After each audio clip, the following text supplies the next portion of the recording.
Chapter 22:16. Just then, the two-legged monster dashed out of the darkness again.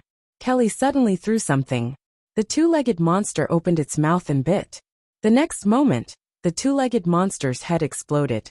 Kylie felt like she was about to collapse.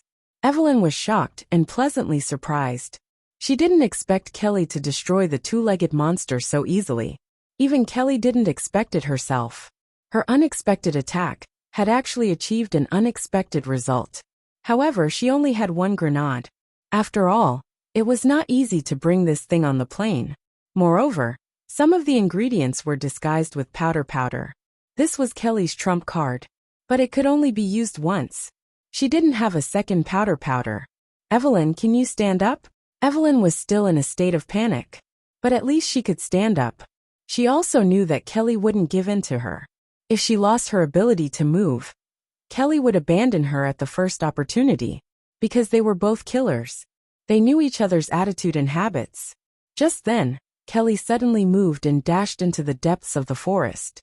A figure in the depths of the forest saw Kelly and rushed over. He turned and ran. But he couldn't catch up to Kelly. Kelly threw herself at the man and knocked him to the ground. The person wanted to resist. But Kelly stuffed the muzzle into the person's mouth. Try moving another one and see. It was only then that Kelly saw the man's face clearly. It was a man in his 30s who looked ordinary. If he were on the street, he wouldn't attract anyone's attention. Don't kill me, the man mumbled in fear. You're the one who trapped us here, right? Kelly's eyes glinted fiercely. What are you talking about? The man looked confused. I'm trapped here too. You too. The man nodded. Me too. Pa. Kelly only thought for a moment, and the next moment, she gave the man a slap. I remember your voice. Even though you changed your pitch through voice changing, a person's voice wouldn't change. It's you. Kylie snorted coldly. The man panicked even more.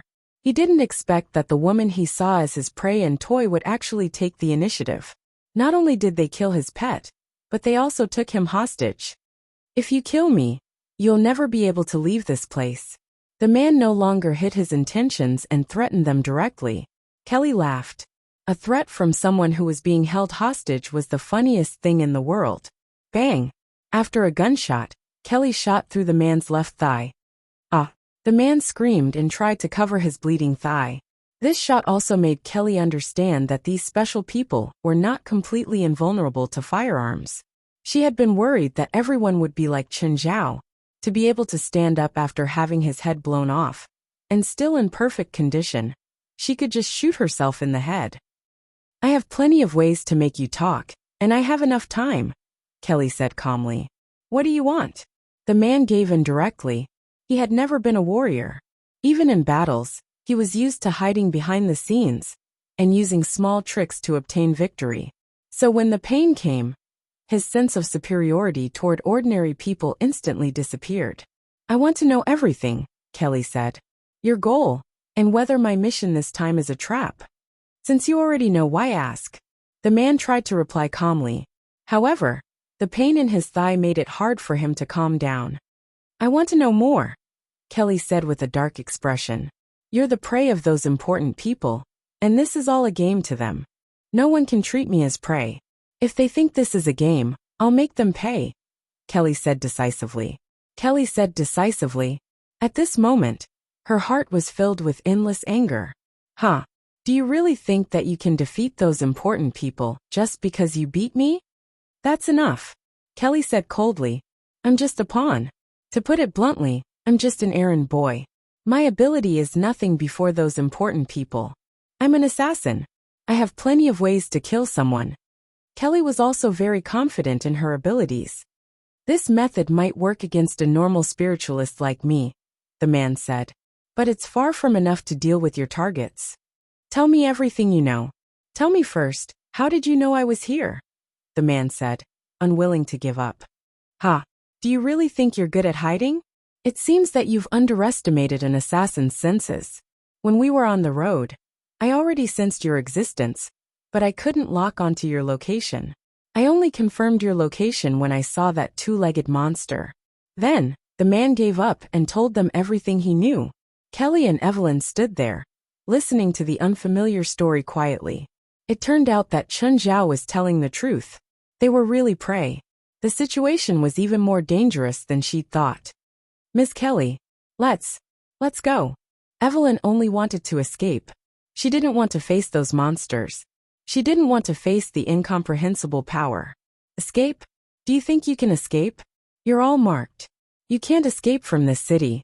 What mark? We don't have any. Of course you can't see the mark, but it's obvious to spiritualists like us. Where? When did it get on us? Since you left the customs. How do we erase the mark? It can't be erased. At least I can't do it. So you're saying that as long as we have the mark, no matter where we hide, we can't avoid being killed. That's right. Is there really no other way? Kelly pressed the gun against the man's forehead when she asked this question. If he said no, Kylie would pull the trigger. The man also felt Kelly's murderous intent. After a moment of silence, he finally said, "There's a way. Hide in the Wasteland Market." Wasteland Market? What's that? It's a training ground for spiritualists but also a battlefield. Chapter 22:17. How do we get there? Kelly asked. Revenge and whatnot could be done at any time. But this was definitely not the time. Even in this situation, Kelly's mind was still clear. The marks on their bodies were as clear as the navigation coordinates. Under such circumstances, their greatest advantage would also be gone. Facing those big shots head-on at this time, that wouldn't be bravery. It would be stupidity. "I can take you there," the man said. He wouldn't say the location directly, just in case Kylie killed him after using him. He could also think of a way to escape, or control the situation on the way. "Ivory, take off your collar." The man looked up at Ivory. The little girl wore a unique necklace around her neck. There was an electronic signal flashing in the middle of the pendant. It looked like some kind of electronic device. Ivory took off the pendant and put it directly around the man's neck. "What's this? Haven't you seen the movies where the villains always use electronic bombs to threaten the hostages?" The man wanted to muster up his courage to mock Kelly and show that he didn't believe it was a bomb. But thinking of her identity, he immediately backed down. They were assassins. Blood dripped onto an obscure magic circle. The magic circle raised a magic door.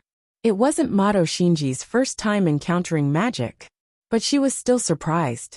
No matter how many times she saw it, this scene would still be unbelievable. Ruik Des dropped the corpse of the assassin in his hand. This corpse was the last of its value. "You can go in now." After getting Ruik Des's permission, Mato Shinji stepped into the magic door. The next moment, the world turned upside down and the stars moved. When Madwa Shinji opened her eyes again, the whole world had changed dramatically. A moment ago, it was still a seductive night. The next moment it was half white. They were originally in an abandoned temple, but now they appeared on the rooftop of a building. Ruik Des followed closely behind. "Mr. Des, where is this?" "This is the Desolate Market. Very soon, you will witness the battle between the top spirit controllers. These spirit controllers are the most outstanding among the spirit controllers below the age of 45 in the spirit world. In the future, they will also be your competitors or enemies." "Mr. Des, I don't know any magic yet. They are already the best spiritualists. How can I fight against them?" "The advantage of our magic system is that it can be mastered quickly. It won't take too much time for you to catch up with them." "Then is our magic system the best?" "At present, our magic system is still not at its peak. I have been studying how to make a breakthrough on the original foundation, and you will be a very good successor." Mato Shinji did not understand why Ruik Des did not directly teach her magic, but she trusted Ruik Des and believed that he would make the best arrangements for her. "Wear this bracelet and don't take it off under any circumstances." "What's the use of this?" "It can conceal your aura." Mato Shinji touched the bracelet. "Then where are we going now?" "This trial is to find essence stones," Ruik Des said. "We also need to find essence stones." "What's an essence stone? What's its use?" "It's a magic or that can increase magic power by a small amount, but it's a good item for alchemy. It can be made into many types of magic potions, and the effects are much more obvious than just eating it directly," Ruik Des said.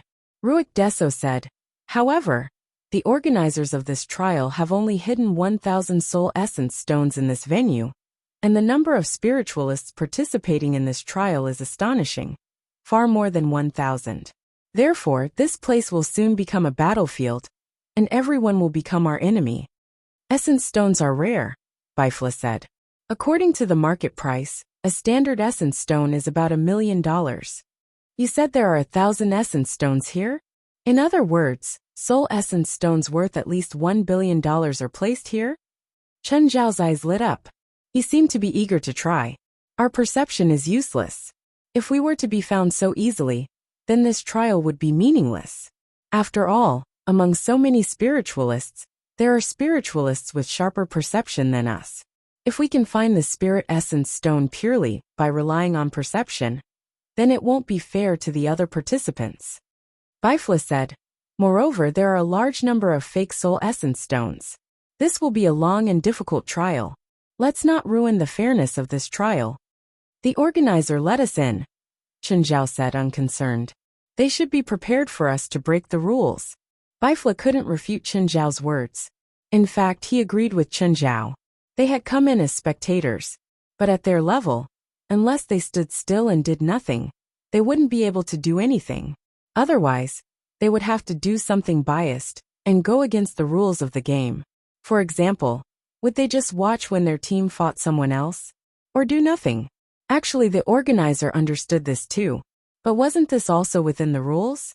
If the person in charge of a team really had the ability to break the rules secretly and not be discovered, that was their capital. For the strong, no matter what field they were in, they would always receive more power and respect. Of course, these hidden rules couldn't be said out loud. Saying it out loud would be truly unfair. I'll test the limits of my senses, Chen Zhao said. This was his main reason for coming to the desolate market. Instantly, Chen Zhao's magic power was unleashed. It's too obvious when you release your magic like this, Bifla reminded. Every spiritualist can discover your magic and be more alert.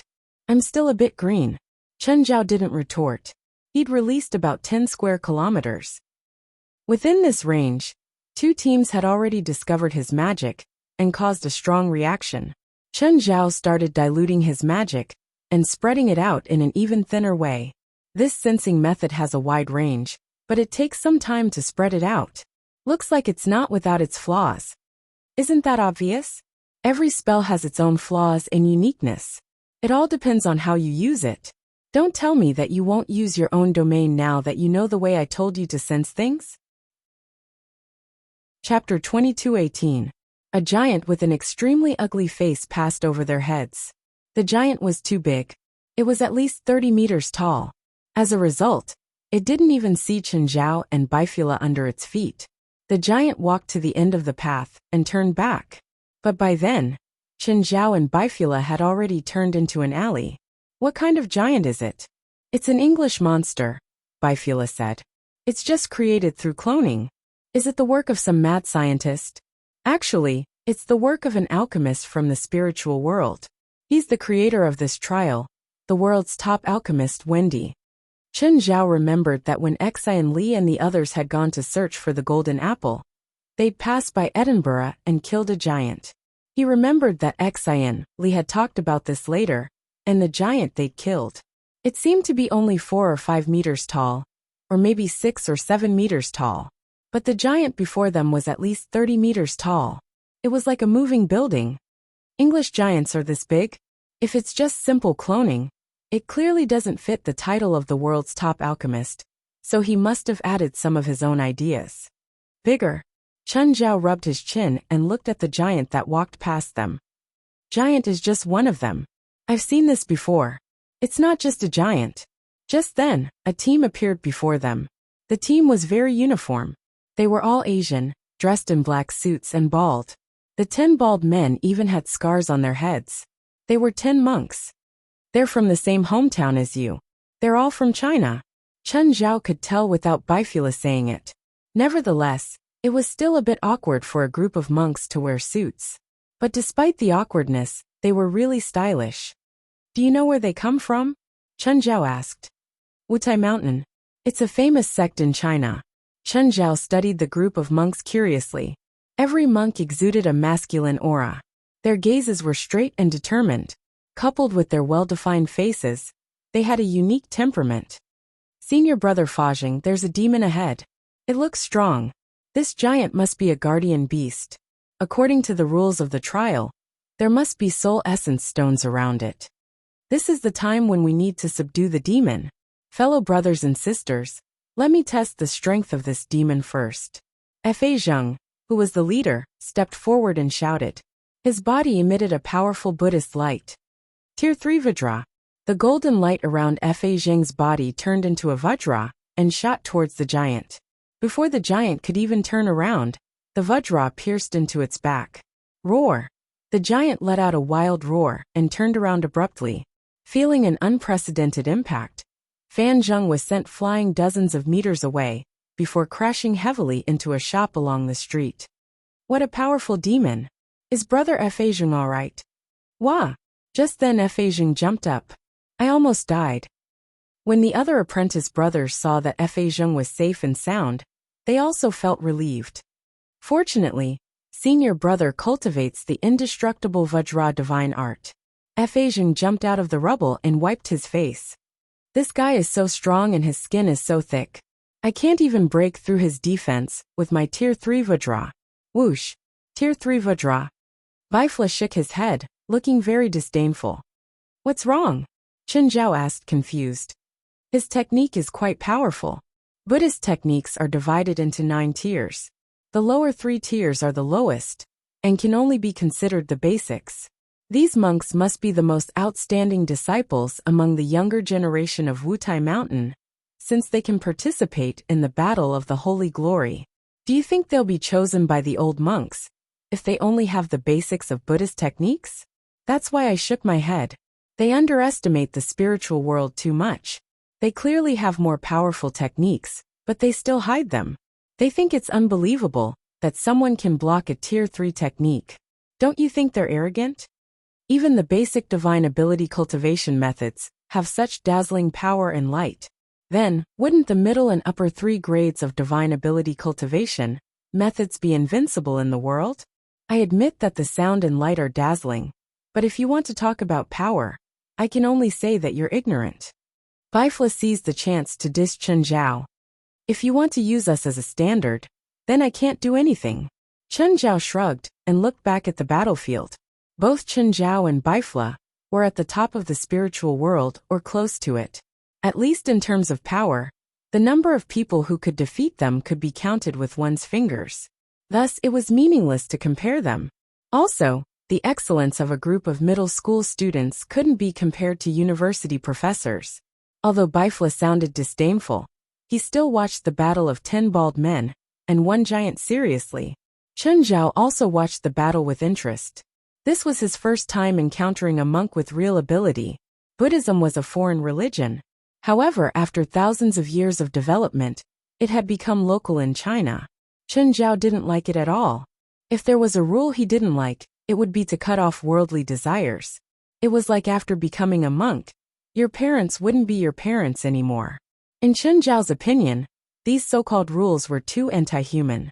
But when it came to religion, to put it bluntly, one was willing to fight while the other was willing to suffer.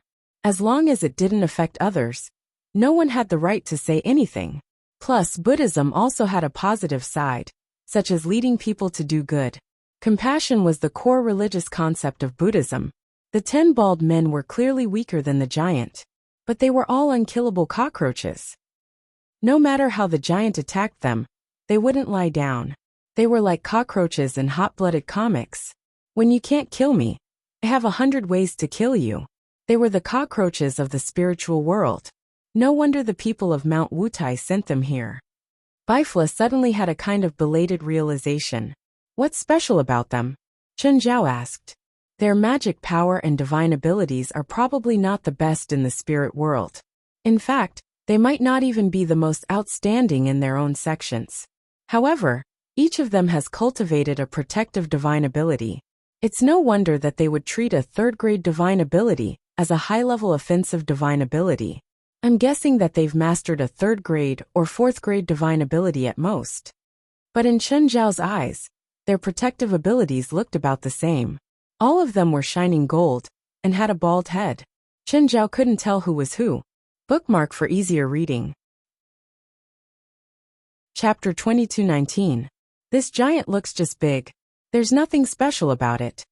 As soon as Chen Zhao finished speaking, the giant's eyes suddenly shot out a beam of red light. Destructive Ray. Chen Zhao had seen the Abyss demons use this move before and shoot it out with their eyes too. Jalanash from the society could also use this spell. However, Jalanash's destructive ray was shot out from her fingers. Seeing that the destructive ray was about to hit his junior, Fei flew in front of him.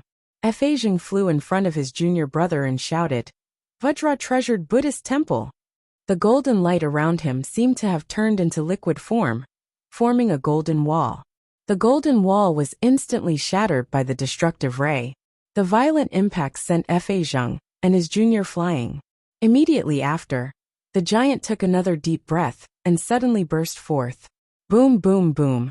The strong pressure destroyed 2 or 3 low-rise shops along the way. The 10 bald men were sent flying. Even Chen Zhao couldn't help but gasp. So powerful. However, even with such injuries, the 10 bald men still stood up unscathed. This will be a long battle. The 10 bald men's defense is really shocking. On the other hand, their attacks are too mediocre, Bifla said. Chen Zhao nodded, agreeing with Bifla. The strength of these 10 baldies couldn't be said to be weak, but their strengths and weaknesses were also very obvious. Just then, a beam of green light shot out from behind without any warning. The green light wrapped around the giant's neck and pulled him to the ground. In the next moment, countless rats crawled out from all directions of the street. The group of rats crawled into the giant's mouth, nose, and ears. The giant squealed, but there were too many rats in his stomach. He couldn't vomit them all out. Plus, the rats were wreaking havoc in his stomach without restraint. The giant was a clone and didn't have a soul, but it could also feel pain. After all, it was a living thing, not a dead one. Not long after, there was no movement from the giant. The rats crawled out of the giant's mouth, nose, and ears and gathered into a human shape. Just then, a few people walked out from other corners. The 10 bald men looked at them with righteous indignation. It seemed like they were old acquaintances. Yo, is this the gathering of the supernatural world in China? First it was the Wutai Mountain, and now it's the Union of 10,000 Immortals. Union of 10,000 Immortals? It seems very powerful. What powerful? It's just the demon clan. Do you really think they're the gods in your myths and legends? You're saying that the people behind us are monsters? I don't sense any demonic aura from them. Nonsense. When demons move about in the outside world, they must be wearing Dharma artifacts that can suppress their demonic chi. On one side are monks who subdue demons, while on the other side are demons that everyone respects. These two groups of people are mortal enemies, right? Sort of. They won't be friends anyway. The two groups of people looked at each other, and Fei was the first to speak. Ling Long, what do you mean by this? This is the prey we saw first, and you guys are interfering like this. Are you trying to start a war? The leader of the Union of 10,000 Immortals team was a monster with the appearance of a young girl. Compared to the oddly shaped demons behind him, he looked completely out of place. Although the other demons were in human form, they were either tall and strong, or as thin as a match, or had a strange expression. In short, they had all kinds of unconventional postures. Only the girl called Ling Long, at least in appearance, could be regarded as a normal person, and the previous green light was released by her. Little monk, what you said is wrong. You guys couldn't handle it, and almost lost your life. This lady showed great mercy and saved you. But not only did you not appreciate it, you even spoke ill of me. What's the reason for this? Besides, is the name of Wutai Mountain written on the prey? How come it's you guys? Or is there a rule in the Battle of Holy Glory that we can't snatch other people's prey? How could a group of young monks who had been subjected to strict rules and regulations since childhood be able to argue with a quick-witted girl? What about me?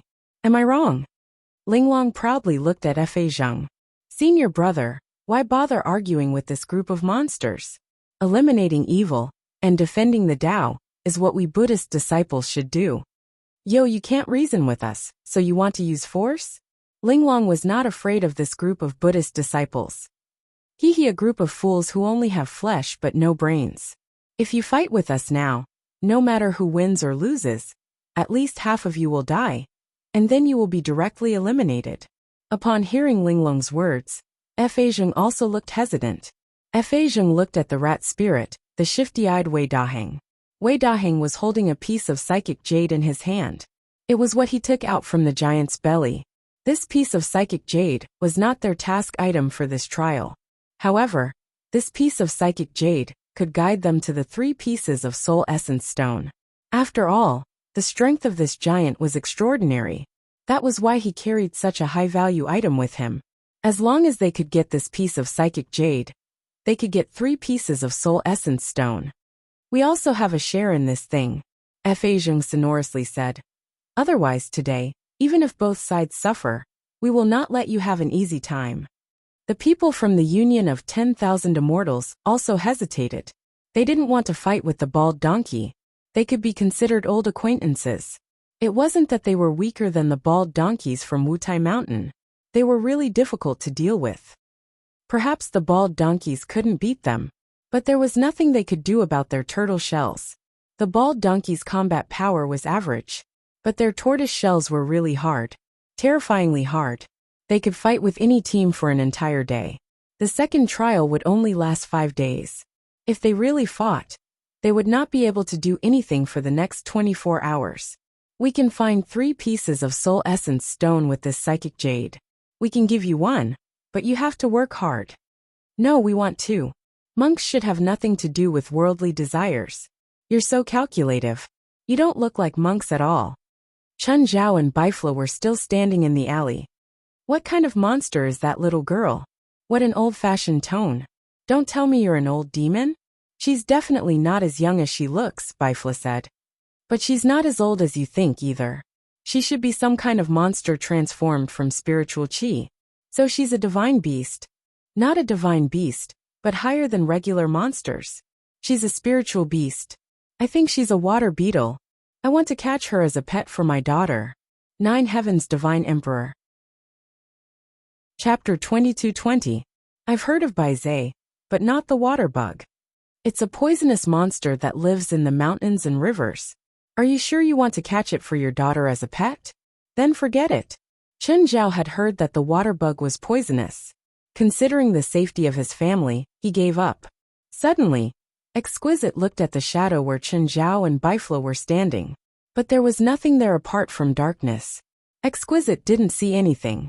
She was very sure that there was something there that made her very uncomfortable. Let's go. Exquisite didn't want to face this feeling. She just wanted to leave. More accurately, she wanted to escape. That little monster's senses are really sharp. It's a spiritual beast after all. It's a creature born from nature. It's born with a sense of danger. Plus, you don't hide your evil intentions at all. I'm just saying. While the two were chatting, the team from Wutai Mountain and the alliance of 10,000 Immortals had already left. Although the two teams were hostile to each other, they still maintained restraint. Let's follow them. I want to see if they'll do anything to each other. Chen Zhao was very interested in the two teams. Let's keep some distance. That little monster has already sensed us. It'll probably be more cautious along the way. Even at Chen Zhao and Bifla's level, they couldn't truly become invisible. Their invisibility was a kind of perceptual or visual deception. Of course, invisibility spells did exist in the spiritual world. But there were all sorts of flaws, such as not being able to hide their auras. So, under certain circumstances, it was possible for others to discover Chen Zhao and Bifla's tracks. So Chen Zhao and Bifla still had to be careful. If a group of juniors saw through their tracks, it would be too embarrassing. The movements of the two teams were not slow. They didn't encounter any obstacles along the way.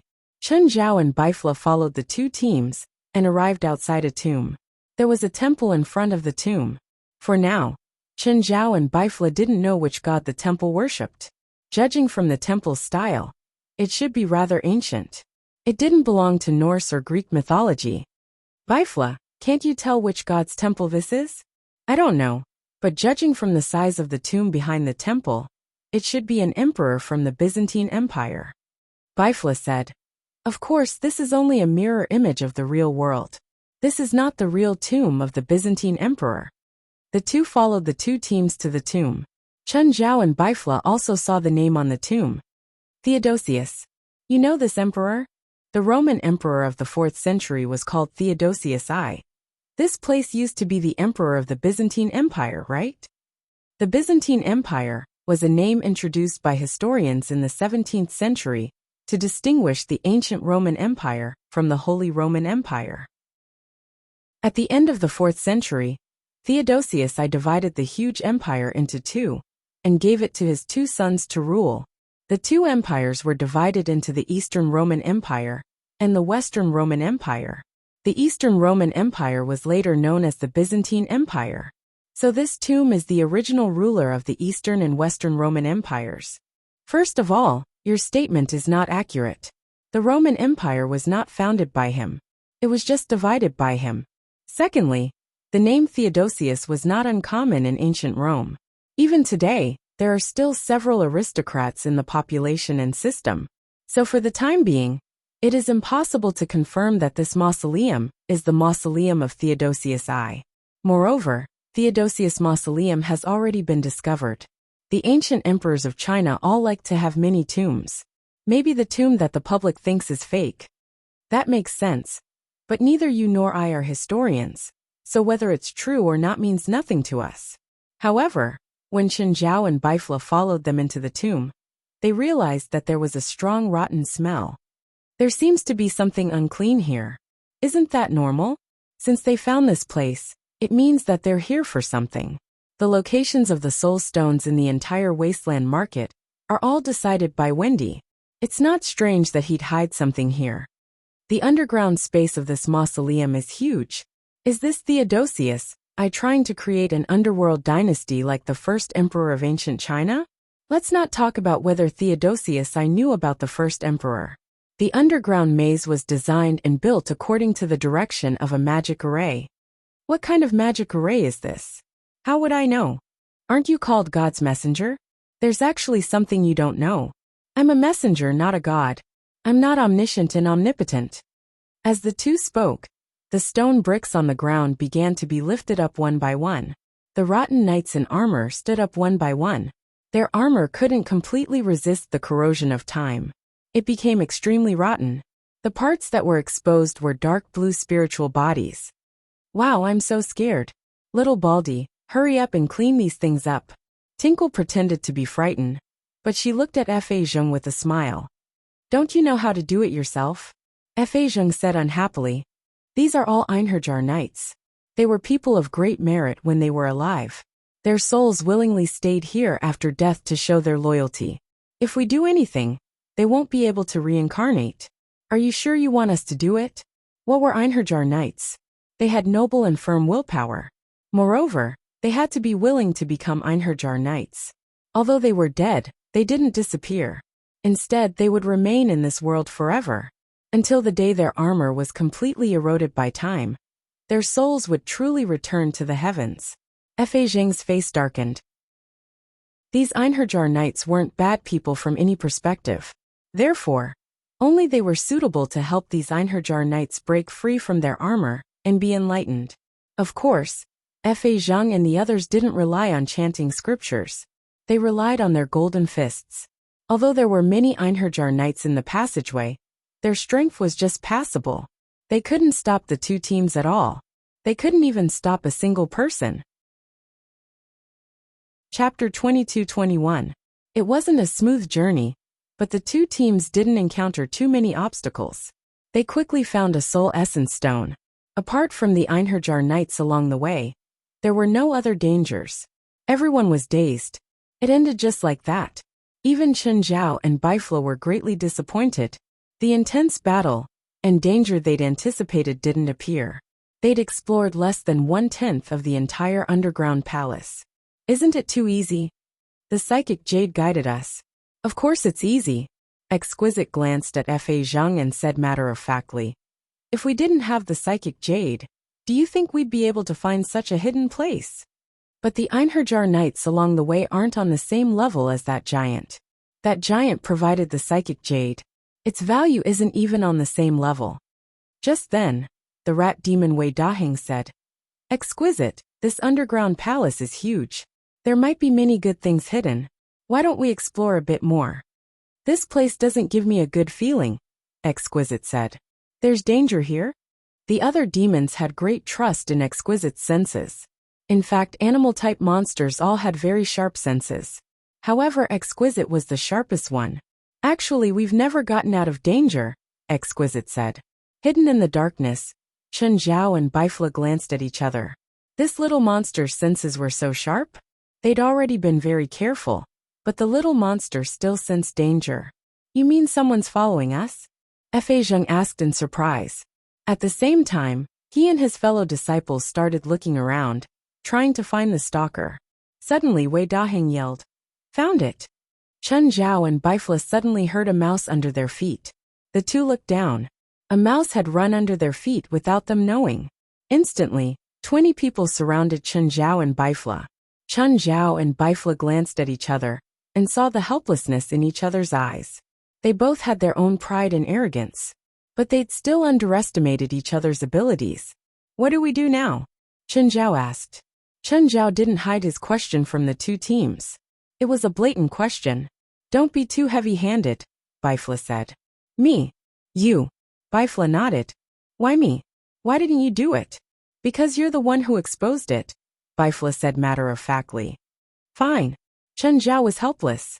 In terms of concealment ability, he was indeed inferior to Bifla. Bifla could even stand in front of others without being noticed. Just this ability alone was enough to impress Chen Zhao. At least, he couldn't do it himself. He didn't even understand the theory behind it. An ability to be ignored by others. This ability should have nothing to do with invisibility spells. Perhaps it was an illusion, or a spell to deceive one's senses. "These two fellows are very dangerous. We must be careful," Ling Long reminded. Although she sensed the danger from Chen Zhao and Bifla, she still felt that Chen Zhao and Bifla were dangerous. However, she did not intend to back down. Because the feeling of danger was very general. It wasn't a clear number. It was as if a child holding a gun was dangerous. Or perhaps there was a giant dragon standing in front of him, which was equally dangerous. Although Exquisite could sense the danger they posed, the level of danger they posed was far from enough to make her panic. Moreover, their two teams had 20 people. There were only 2 of them. So Exquisite thought that there might be some danger, but they could definitely deal with it. Chen Zhao took a few steps forward and walked to the center of the encirclement. Bifla took 2 steps back and even made an inviting gesture. "Ignore me," Bifla said, smiling. "Just treat me as a spectator." Exquisite moved her feet slightly and moved behind Chen Zhao. Then, she spat out a green poisonous gas toward Chen Zhao's back. However, the gas dissipated before it could even get close to Chen Zhao. A Wutai Mountain disciple charged toward Chen Zhao. The disciple shone with golden light and yelled, "Almighty Dragon of Heaven!" The golden light seemed to transform into a golden dragon. It followed the disciple's momentum and charged toward Chen Zhao. Everyone saw Chen Zhao stand where he was with his arms hanging low, as if he'd given up. They all thought that Chen Zhao had really given up. But it was understandable. After all, there were only 2 of them. Moreover, one of them had kept himself out of the fight. This meant that he had to face 20 people alone. Moreover, they weren't normal people either. They were spiritualists. And they were outstanding spiritualists. To some extent, they could be considered the top in the spiritual world. However, what happened next made everyone's jaws drop. Chen Zhao raised his hand and grabbed the bald guy's neck, lifting him into the air. Everyone stared at Chen Zhao, stunned. How is that possible? Chen Zhao didn't use too much force. Instead, he casually tossed the bald guy back to his fellow disciples. Although the fall was a little heavy, it didn't cause him much injury. "Did you see what spell he used?" a big bronze-skinned man asked. "No, he didn't use any magic just now. It's pure physical strength." Exquisite shook her head. "So he's an enhancer?" The big guy's eyes were filled with eagerness. "Let me compete with him and see who's stronger." "Old bull, your body isn't as strong as his. Look down on me." The monster called Old Bull was unhappy. "Kid, watch my power." With that, a pair of horns grew out of Old Bull's head. He charged at Chen Zhao like a raging bull. Chen Zhao grabbed the horns with one hand and swung his arm, sending Old Bull flying. Just then, the three monks suddenly pressed their palms against each other's backs. The monk at the front shouted, "Level 5 Buddha's palm." Chen Zhao turned his head. The Buddha's palm was somewhat similar to his fist. The Buddha's palm landed on Chen Zhao. This time, it wasn't dissolved by his elemental constitution. The impact was very strong, but that was all. Chen Zhao's body only shook a little. Everyone was dumbfounded. How could that be? Just now, the three monks had stacked their powers. The stacked power was definitely much greater than a full-powered attack from three monks. But when it hit Chen Zhao, he didn't react at all. You've been fighting for so long. Even if it's a round game, it should be my turn, right? Chapter 22:22. Be careful. Exquisite reminded everyone. This guy is very strong. It was obvious that Chen Zhao was planning to fight back. Perhaps Chen Zhao didn't go all out earlier. This gave Exquisite, and the others inexplicably courage and confidence. Suddenly, a smile appeared on Chen Zhao's face. Bang! In an instant, Chen Zhao pierced through the entire formation. 2 teams of 20 people were sent flying in an instant. Chen Zhao still didn't go all out. However, they were still injured quite badly by this attack. Everyone clutched their heads or their chests, moaning, "I hope you can learn from this and pick a good opponent. It'll help you go further," Chen Zhao said, clapping his hands before the 20 people. Their faces flushed from Chen Zhao's words. To them, this was an unprecedented crushing defeat. However, Chen Zhao also made them feel helpless. The sense of defeat made them unable to resist. "Let's go." Chen Zhao turned back and looked at Bifla. Chen Zhao and Bifla were about to leave when the tunnel around them suddenly twisted. The two paused and glanced at each other. "Did you do this? Or did they do it?" "It's not me. I don't know how to twist space." Chen Zhao wasn't unfamiliar with this kind of magical wave. This was spatial magic. It was different from what Chen Zhao knew, but the elements were the same. In other words, someone had pulled all of them into an alternate dimension. Chen Zhao furrowed his brows, because Desolate Market was an alternate dimension to begin with. Opening another alternate dimension, on top of the existing one. The mastery of spatial magic, and the level of magical power, were both extraordinary. At this moment, the surrounding space turned into a vast plain, and the sky was dark without the light of day. Amidst the flying dust, an army slowly appeared. The army was completely made up of spirit knights. Moreover, they hadn't been eroded by time. Compared to the spirit knights from Wutai Mountain and the alliance of 10,000 immortals, they were even more majestic and imposing. There were also 3 heroic spirits of the generals. In front of the 3 heroic spirits was a king with a golden sword in his hand and a crown on his head. Fa Zheng, Exquisite, and the others were all shocked by the scene before them. Where was this? Who are they? I am Theodosius, the great Roman emperor, the guardian of the Holy See, the son of Belius, the supreme commander of the valiant souls, the holder and possessor of the Magadite. The crowned king began to recite his title in an endless stream. There were at least 20 of them in total. He didn't understand most of the titles anyway. He only understood the titles and statuses of the emperor and the commander-in-chief. Bifla, can you understand me? It's enough to hear the first few titles. The latter ones are all empty titles. Some were given to him by other European kings or emperors at that time. Of course, he also gave many such titles to others. The Holy See should be referring to Odin in Norse mythology. To put it bluntly, the guardian of the Holy See is the identity of the god's bodyguard. In Norse mythology, there are many positions of gods. He is also the first emperor of Europe. It is said that he once ruled all of Northern Europe. There is even a saying that only those who have his bloodline can become the king of a country. Did he drag us into this to fight with us? Obviously.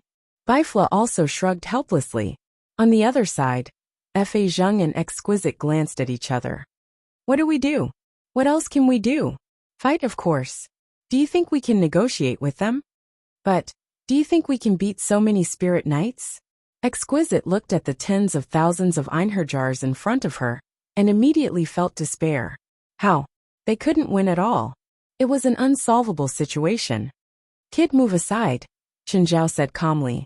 When the alliance of 10,000 immortals and Wutai Mountain looked at Chen Zhao, there was some hatred in their eyes. Chen Zhao and Bifla walked to the front. They had different identities, statuses, and abilities. Therefore, the choices they had to make would be different too.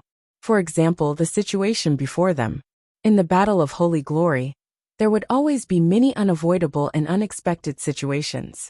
In a situation like this, if people of their status were here too, under normal circumstances, they would have to help the participants of the Battle of Holy Glory. Of course, this was within their power. Even if they didn't help, they wouldn't be punished. But they would have conflicts because of this. Some grudges were created because of this. Guys, the current situation isn't something any one of us can solve alone. We should work together and find the exit to escape. Bifla looked back at Exquisite.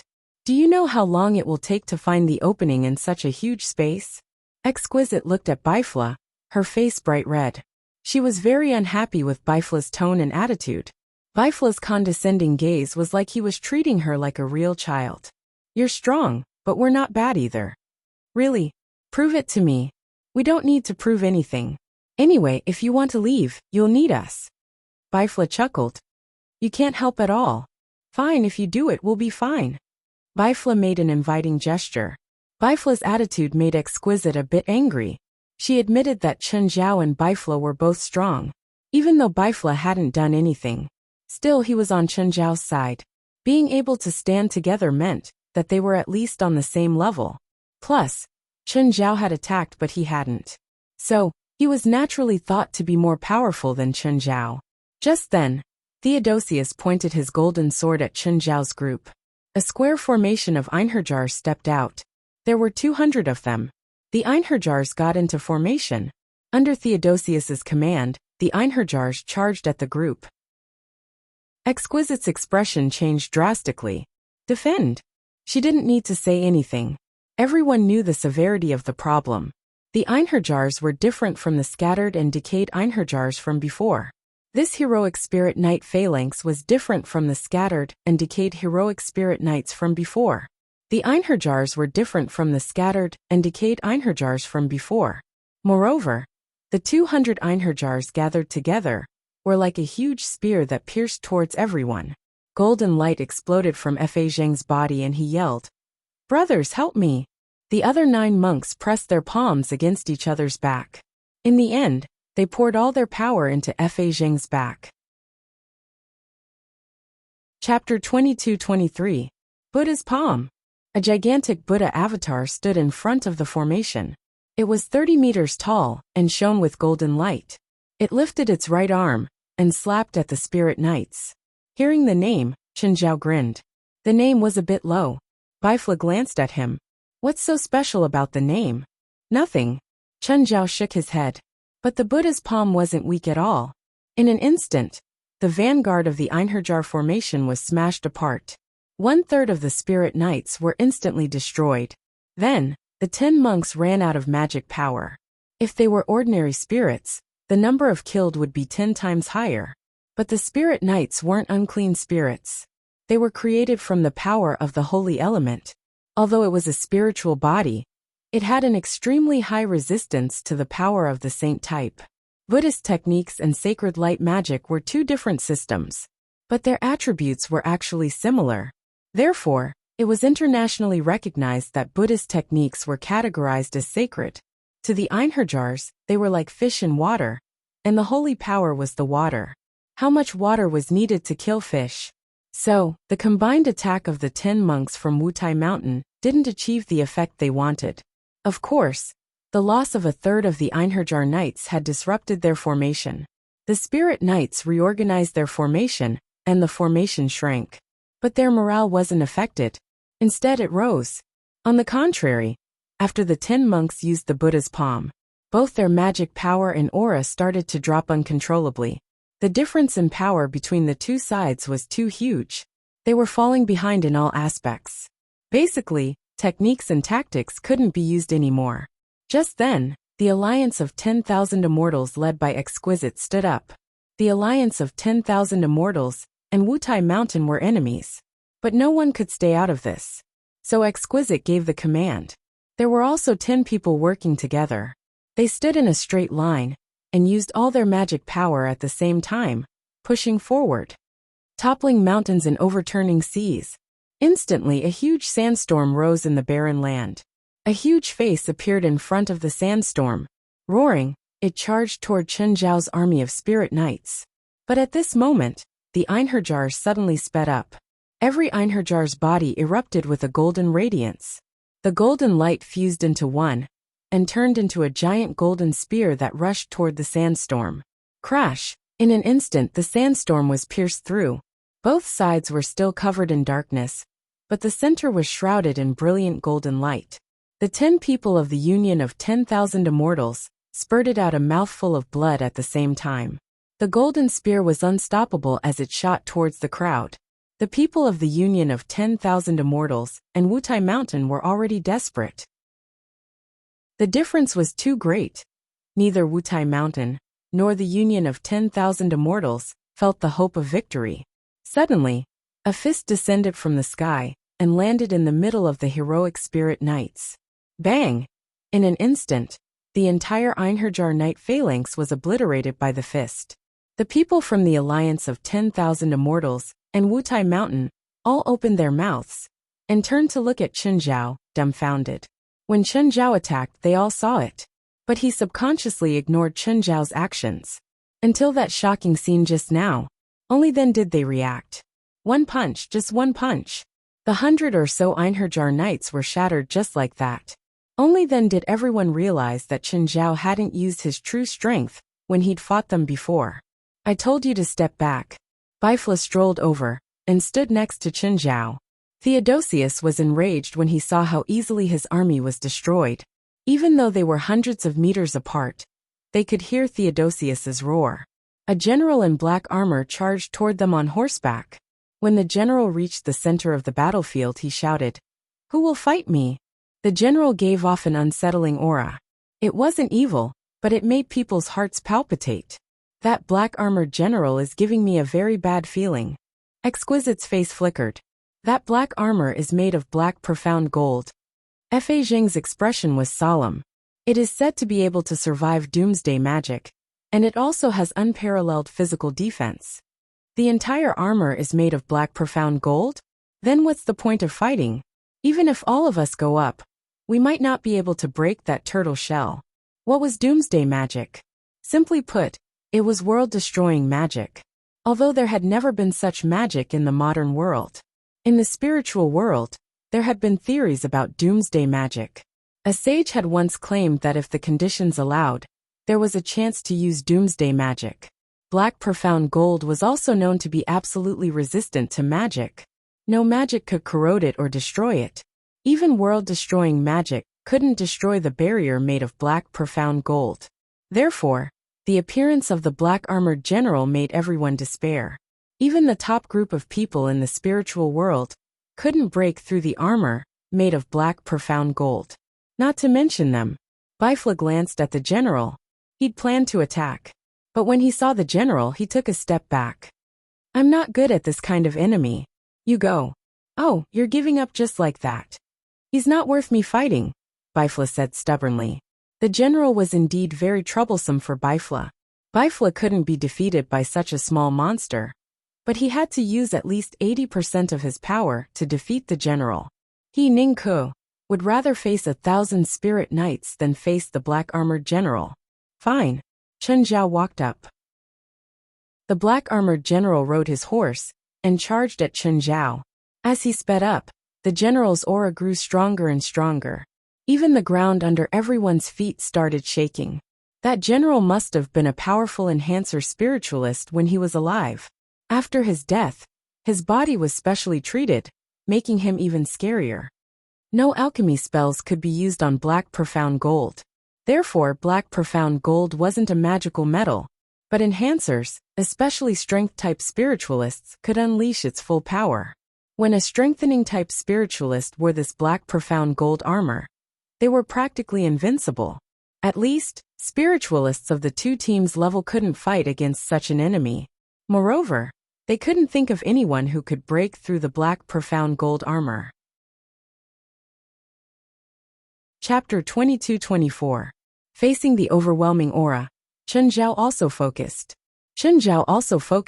Staring at the charging black-armored general. He slowly clenched his fists. It's here. Punch. The ground caved in, creating a 10-meter-wide crater. Everyone craned their necks to look at the bottom of the pit, and saw that the previously majestic black-armored general was now completely deformed. Especially the armor on its chest. It was completely dented and flattened. Everyone's expression froze. They thought that they'd seen wrong. That was black profound gold.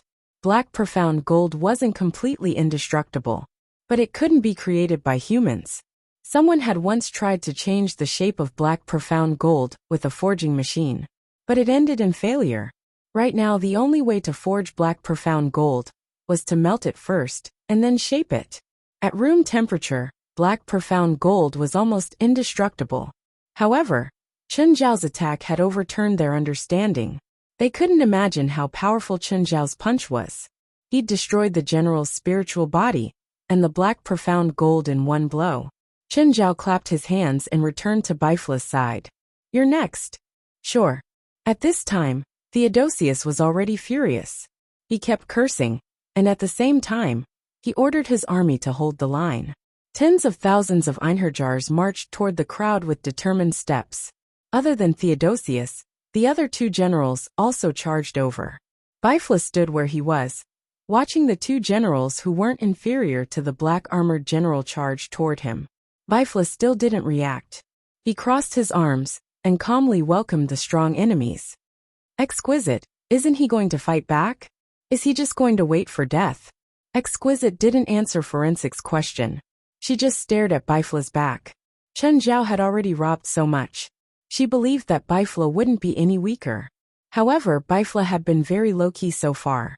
Suddenly, Bifla looked up at the two Einherjar generals. The two heroic spirit generals suddenly burst into flames. Even their mounts started burning. What spell is this? Fire elemental? The alliance of 10,000 immortals led by Exquisite was made up of demons. Apart from fire elemental demons, the other demons didn't like fire. It could even be called fear. Just like humans, this came from their biological instincts that had yet to completely recede. I've never seen this kind of fire. Fa Zheng shook his head. Although the flame was powerful, it was not the main reason why Fa Zheng was so serious. What he really cared about was how Bifla had attacked. He couldn't tell at all. The flames seemed to have appeared out of nowhere, on the two heroic spirit generals. If Bifla were to use this method against them, they might end up like the two Einherjar generals, and be burnt to ashes in an instant. Soon, the two heroic spirit generals were burned to the ground, leaving only empty shells of armor. Then, the surrounding flames began to pour into the remaining armors. The two armors that should have been empty suddenly stood up again. However, from the gaps between the two armors, one could see that their insides were already filled with raging flames. The two armors turned to face the Einherjar Knight army. Then, under everyone's gaze, the two flaming armors charged into the Einherjar Knight army. However, they were instantly drowned by the heroic Spirit Knight army. In the next moment, there was a wave among the Einherjar Knight army. The two flaming armors began to release their own energy. Every time the two flaming armors swung, they would create a sky-high wave of fire. Every attack was filled with destruction. The alliance of 10,000 immortals and Wutai Mountains teams were all stunned by this battle that was beyond their imagination. Too powerful. Too powerful. The two weren't on the same level at all. Whether it was Chen Zhao or Bifla, they both displayed daunting power. After 30 minutes of slaughter, the Einherjar Knight army couldn't advance another step. They were all blocked by the two flaming armors. Tens of thousands of Einherjar Knights were burned to ashes just like that. This was an absolute suppression of strength, without any tricks or schemes. Moreover, Bifla seemed to be doing it with ease. He didn't seem to be struggling at all. Theodosius was also calm and composed. One man and one horse stood 1,000 meters away. Chen Zhao came to Bifla's side. Theodosius seems to be absorbing the souls of the Einherjar Knights you destroyed. After absorbing the souls of tens of thousands of Einherjar knights, Theodosius' aura had already become terrifying. It could even be described as shocking. It was like a person seeing an aircraft carrier for the first time. Right now, in the eyes of the alliance of 10,000 immortals and Wutai Mountains teams, they were the insignificant humans facing the aircraft carrier. When the last Einherjar knight was destroyed, Theodosius finally moved. His white horse suddenly grew a pair of wings and turned into a Pegasus. It carried Theodosius and soared into the sky. Theodosius looked down at everyone from above. His disdainful eyes seemed to be looking down on all living things. He pointed his golden sword at everyone and golden light exploded. A golden pillar of light fell, as if millions of tons of mountains were pressing down. Everyone from Wutai Mountain and the alliance of 10,000 immortals spat out blood. Even though the golden pillar hadn't landed on them yet, they could still feel the extreme pressure. It was a pressure that didn't give them any chance of survival. Under the pressure, everything seemed to turn into nothingness. Suddenly, everyone's vision went black. Then all the light disappeared. They'd thought that they were dead a moment ago. But in the next instant, the ground shook violently, pulling their thoughts back to reality. They found that they were indeed in a dark space. The violent shaking of the ground told them that they were still alive. The shaking lasted for more than 10 seconds, before gradually calming down. Then the top of the dark space started disappearing. Light seeped in too. Only then did everyone realize that they were in a huge dome made of a black and red liquid. It was this substance that protected them. They suddenly remembered that a few days ago in Desolate Market, there had been a huge dome made of black and red. It was the same as the one before them. It turned out that the dome they'd built that day had been released by Chen Zhao. Chen Zhao looked up at Theodosius in the sky. This guy has become very powerful, very terrifying. Bifla, are you sure you can handle him? Bifla took a deep breath. His face was unprecedentedly serious. I can. You don't need to do anything. Leave this guy to me. 9 Heavens Divine Emperor. Chapter 22-25. Chen Zhao retreated to the front of the crowd. Bifla, on the other hand, walked forward. A scorching aura radiated from Bifla's body. Even Chen Zhao, who was at the back, could feel the heat. Bifla's steps were steady and firm. The ground he stepped on started melting. The expressions of the people from Wutai Mountain and the alliance of 10,000 immortals changed. Because Bifla wasn't just melting the ground under his feet. Instead, the ground within a few hundred meters started melting. The originally flat ground had already turned into lava. In the spiritual world, there were spells that could melt the rocks on the ground. However, melting the earth was not something that ordinary magic could achieve. It also required a huge amount of magical power. When he was below Theodosius, he said to himself, the area within 1,000 meters had completely turned into a pool of lava. Everyone was dumbfounded by what they saw. Even Chen Zhao couldn't help but sigh. Bifla's magical power was so dense that it wasn't below his at all. If Chen Zhao didn't have a small world that could endlessly recover his magical power, he might not be able to beat Bifla in a pure contest of magical power. For a mortal, you're not bad, Theodosius said arrogantly. Chen Zhao laughed. Theodosius's tone was exactly the same as Bifla's. As for the others, they weren't as carefree as Chen Zhao. One was as bright as the sun in the sky. The other was like the never-ending lava in purgatory. Ant fall into the abyss. The golden sword in Theodosius's hand suddenly shot out a beam of golden sword aura at Bifla. Bifla did not dodge. A gigantic arm made of lava extended from the lava pool and grabbed at the golden sword chi that Theodosius had swung out. The golden sword chi was like a hot knife through butter, and the lava arm was constantly falling apart. It kept chopping down from the palm to the arm, but no matter how powerful the golden sword aura was, it couldn't cut the lava arm completely. This was because lava was constantly gathering on the lava giant arm and repairing it. The people from Wutai Mountain and the alliance of 10,000 immortals were all dumbfounded. Was this the power of a top spiritualist? This battle was like a battle between gods in myths and legends. When they saw Chen Zhao destroy the black-armored general with a single punch, they thought that he was at the pinnacle. But when he saw the fight between Theodosius and Bifla, he was shocked. However, it was even more shocking and soul-stirring. Chen Zhao stared at the center of the battlefield. Be it Bifla or Theodosius, their strength was beyond reason. For now, Chen Zhao couldn't tell whether Theodosius or Bifla was stronger. The golden sword chi finally used up the last bit of its power and completely dissipated. Then the lava arm returned to normal. No matter how hot the lava is, it can't compare to the radiance of the sun. I'll let you see the real sun. Theodosius shouted as his body grew taller. The radiance on his body became even more dazzling. Gradually, Theodosius' body was enveloped by the radiance. A real sun appeared above everyone's head.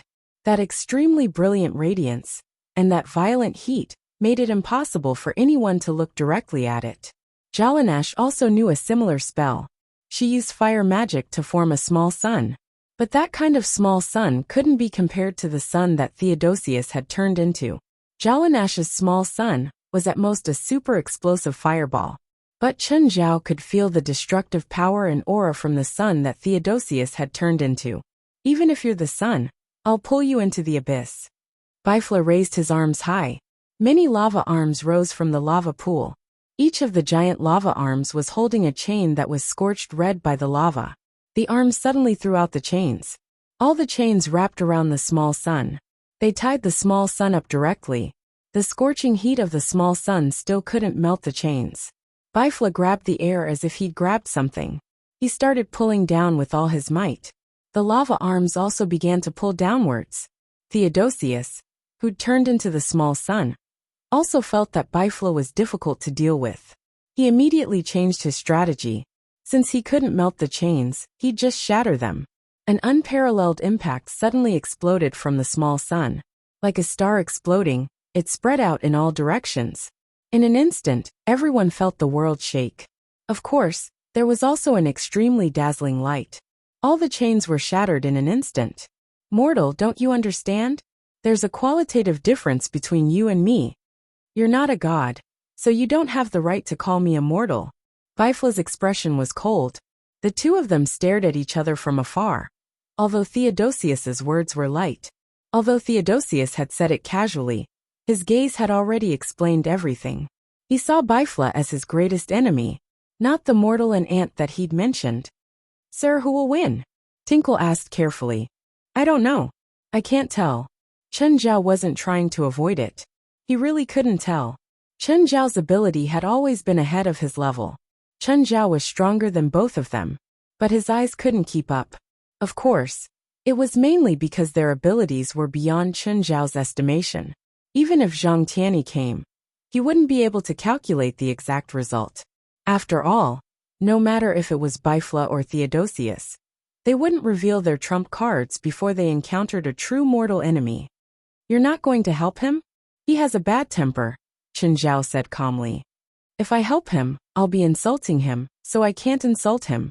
The battle between the two continued. For now it was still a draw. There was no clear advantage or disadvantage.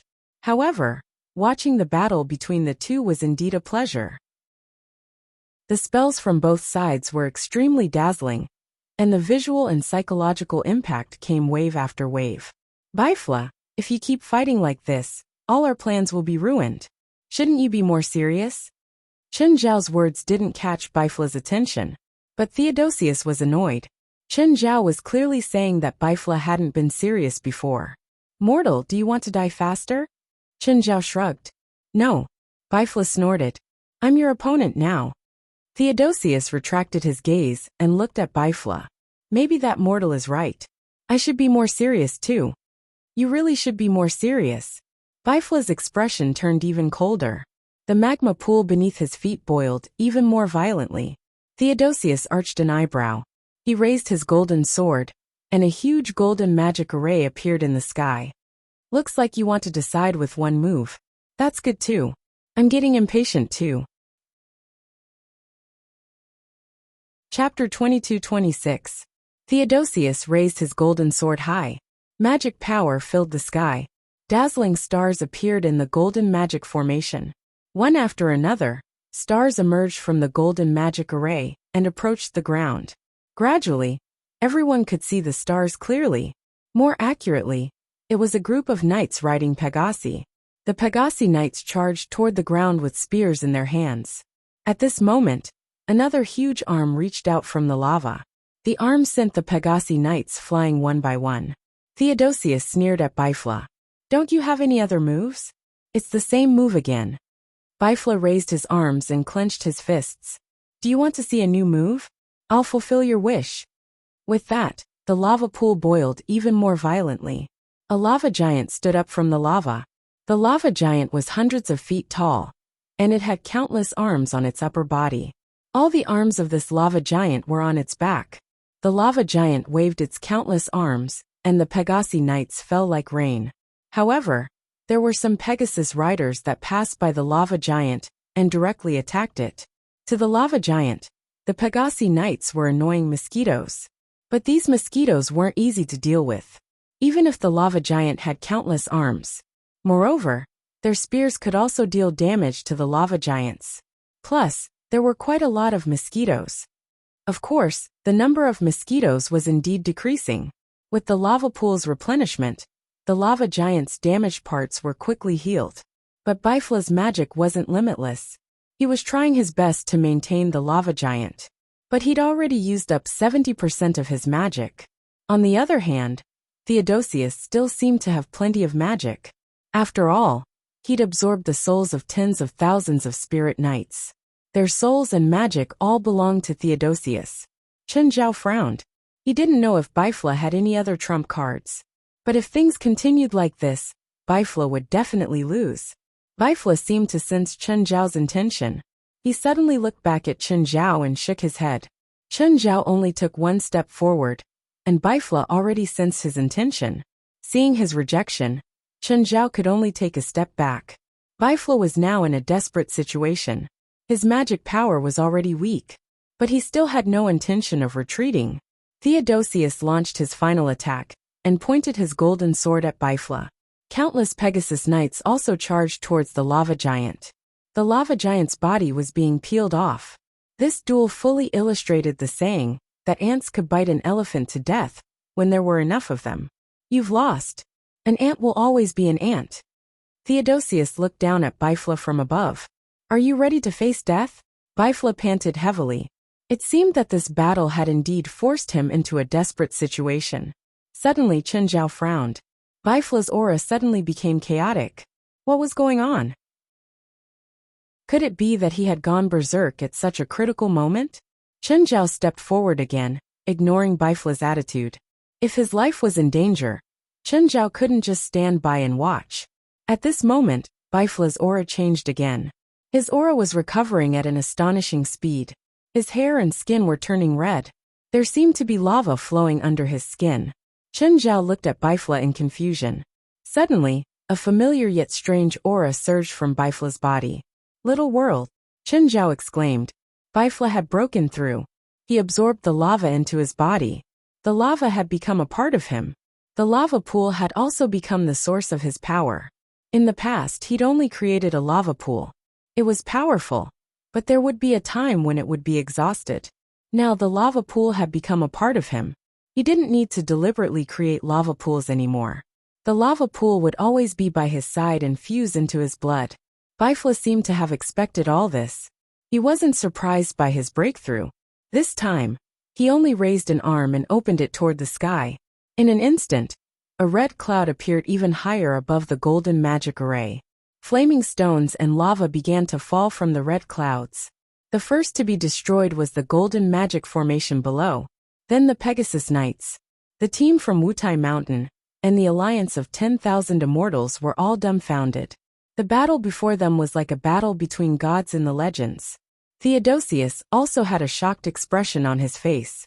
"How is this possible? How did your magic recover?" "Unfortunately," Bifla said calmly, "in my eyes you're only my whetstone." With that, a huge arm reached out from the red cloud and grabbed at Theodosius. "Go to hell. How can I lose to an ant like you?" Theodosius had already lost his sense of propriety. He slashed his golden sword wildly. The huge arm in the red cloud was cut off. But this was only the beginning.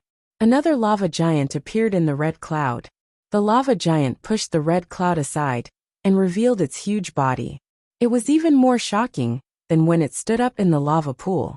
Theodosius swung his golden sword aura wildly, but this time, it was very difficult for him. This lava giant looked the same as the previous one, but their strengths weren't on the same level. As Theodosius tried his best to block, the lava giant suddenly opened its mouth and spat out a lava torrent. Boom! Theodosius finally fell to the ground. No, I won't lose. How could I lose? Theodosius stood up awkwardly, but his body was dissipating uncontrollably. In fact, before Bifla's breakthrough, although he defeated Bifla, he didn't have much energy left. But now Bifla had made a breakthrough on that basis. One side had already reached his limit, while the other side was like a newborn. Thus, the outcome was decided. Theodosius didn't have any more energy left. Finally, the battle came to an end. Theodosius staggered, and suddenly regained his calmness. There was a bitter smile on his face. Do you think you've won? Do you really think you've won? Indeed, I've won, Bifla replied flatly. Winning a battle is not a victory. Soon you'll find out how stupid your victory is. Ha ha ha. Theodosius used the last of his strength to laugh crazily. You don't know anything. You don't understand anything. Bifla, what is he talking about?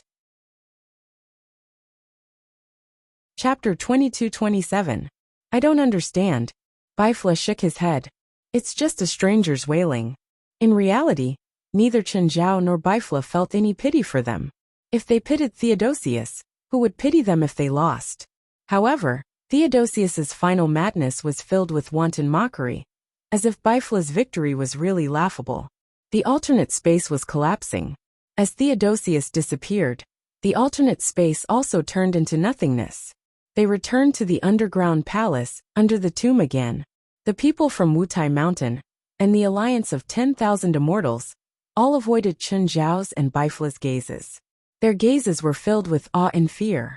The two were refreshing the knowledge of the 20 people from the two teams.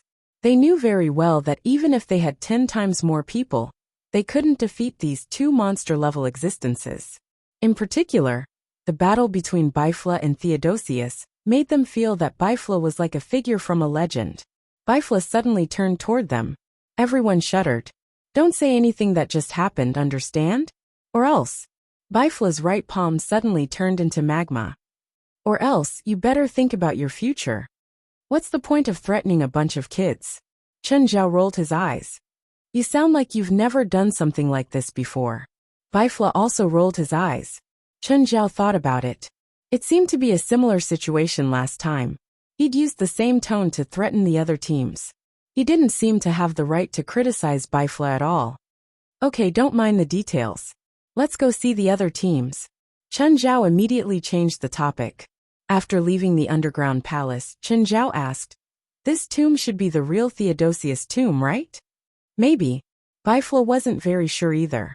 He'd met Theodosius in the alternate space inside the tomb, but this wasn't absolute proof. After Chen Zhao and Bifla left, the people from Wutai Mountain and the alliance of 10,000 immortals finally came out. Have the two of them left? Yes, they went far away. Those two are too scary. They're practically monsters. Do you think Celestial Master Zhang is stronger or weaker than them? Of course he's strong. After all, Celestial Master Zhang is publicly acknowledged as the strongest spiritualist in the supernatural world. When Exquisite said this, she didn't have much confidence in herself. In fact, none of them had ever come into contact with a top-tier existence. Therefore, they could not imagine how powerful those top figures were. The battle between Bifla and Theodosius had completely changed their worldview. They didn't know if Chen Zhao and Bifla were the best. However, they were very clear about one thing. Even the elders of their families couldn't afford to offend these two people. After they left, the mausoleum began to crumble. As an enforcer, Zhang Tianyi had always been at the center of the desolate market. If there was any sudden situation, he would be able to rush to the scene immediately. Suddenly, he felt a change in the wasteland market. He didn't know what was going on either. After all, he wasn't the one who started the desolate land market. Instead, it was something that the spiritualists of the Istanbul spirit world had been continuously developing for thousands of years. Therefore, Zhang Tianyi didn't know much about the wasteland market. He was also at a loss for what had happened just now. He did not know where this strange movement came from. He also did not know if it was good or bad. Zhang Tianyi picked up the special communicator. Wendy, where are you? I'm in the lab. What's wrong? I just felt an unusual change in the wasteland market.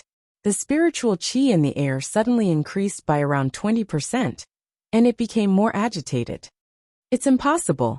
The entrances and exits of the barren land market are all blocked. It's impossible for the outside world's aura to suddenly come in, so the amount of aura here is fixed. It's impossible for it to suddenly increase by 20%, Wenda replied. But I really felt it, Zhang Tianyi said. Do you want to come out and take a look? But wait for me for 10 minutes. If Wendy said 10 minutes, then it would definitely be 10 minutes. Not a second more, not a second less. When Wendy appeared beside Zhang Tianyi, his first reaction was to cover his nose and take a few steps back.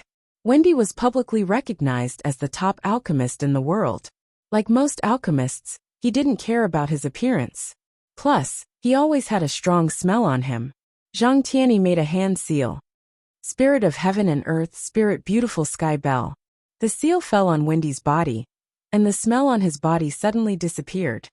Celestial Master Zhang, how about you give me your spirit cleansing spell? Let's get down to business.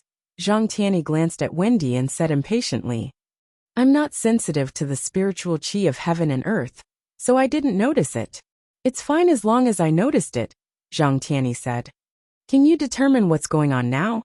No, if it's really as you said, then something unusual must have happened in the wasteland market. Even you don't know? I'm not the controller of the wasteland market, nor am I the creator. The wasteland market was opened up by our ancestors. By the way, I've always been curious. What's the purpose of the spiritualists in the Istanbul spirit world, for more than 10 generations, and countless spiritualists, to open up the wasteland market? I don't know, Wendy still replied calmly. Forget it, let's not talk about this first. Let's go find the source of the spiritual qi of heaven and earth first. There must be a source for the sudden increase in the spiritual qi of heaven and earth. As long as we find the source, we'll know what happened, Wendy said.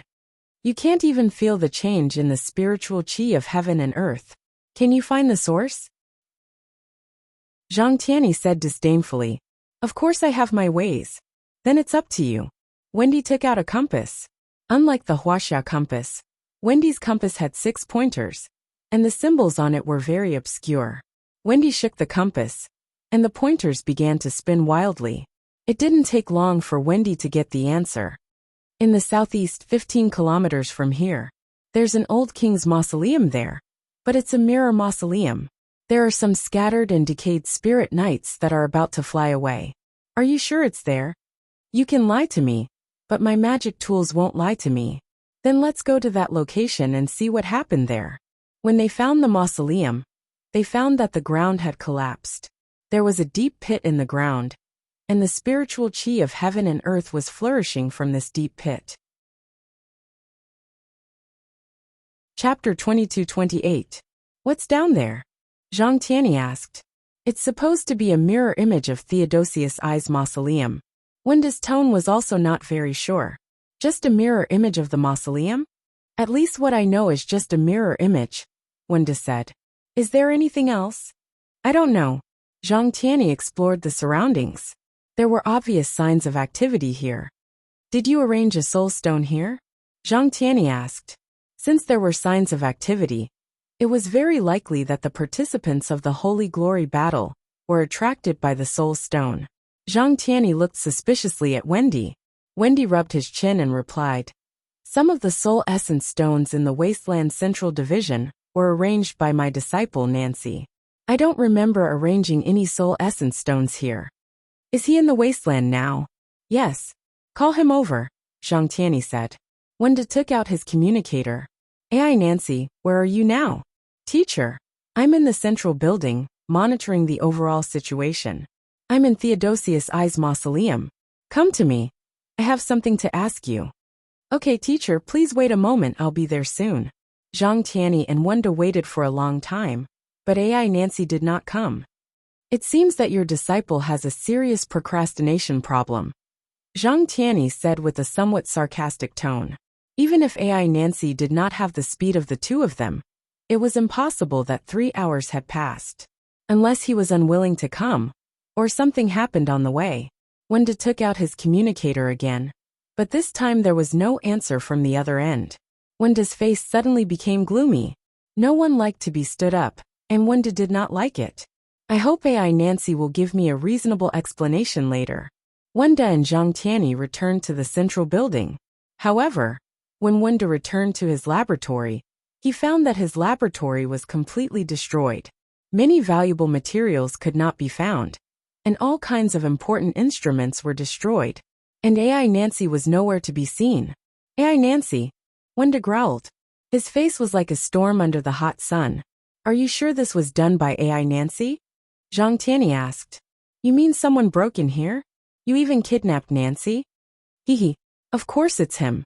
Do you even need to think about it? Besides him, who else could enter your laboratory? Other than him, who knows where your important materials and instruments are kept? Apart from him, who else could clean up their traces so thoroughly? I don't think he betrayed you on the spur of the moment, Zhang Tianyi said wickedly. When Wenda heard Zhang Tianyi's words at first, he really thought that he had misunderstood AI Nancy. In the end, Zhang Tianyi's words directly pierced his heart. There was no doubt that AI Nancy had a motive for deliberately staying by his side. When you called him to the mausoleum, he already knew he couldn't hide it anymore. So before he left, he set you up. If I catch that guy, I'll soak his brain in formalin so that he'll never die. Congratulations, Nancy. You finally don't have to endure that boring life anymore. Welcome back to the big family. AI Nancy glanced at the people who came to greet her. Compared to the troubles that will follow, my return is nothing to be happy about. Soon Wenda will find me and even you. Then, I will bear all his anger with you. Everyone's joyful smiles suddenly turned serious. Did you get everything? A spirit body emerged from the crowd. This spirit body was a soul that was covered in darkness and abstruse. We got it. What about your side? One of the formation eyes has been opened. This is faster than we expected. Who opened it? AI Nancy asked in surprise. I don't know. What was opened was the mausoleum of Theodosius I, our biggest headache. AI Nancy was even more shocked. How is that possible? Could it be Celestial Master Zhang? You guys successfully schemed against Celestial Master Zhang? Lured him into the mausoleum of Theodosius I. Because each of them had a different division of labor, AI Nancy was responsible for lurking around Wenda. Then she could get first-hand information from Wenda.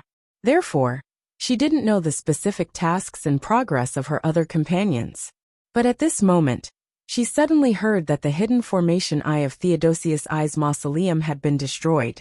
After all, the hidden formation eye of Theodosius I's mausoleum was guarded by Theodosius, an emperor blessed by God.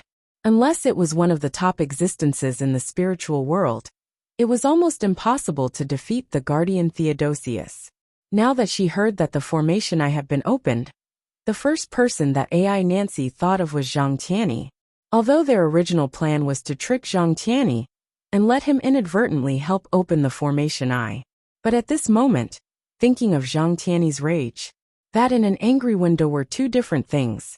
Wenda was known as the world's #1 alchemist, but his combat power was far from the top. It could only be regarded as not bad.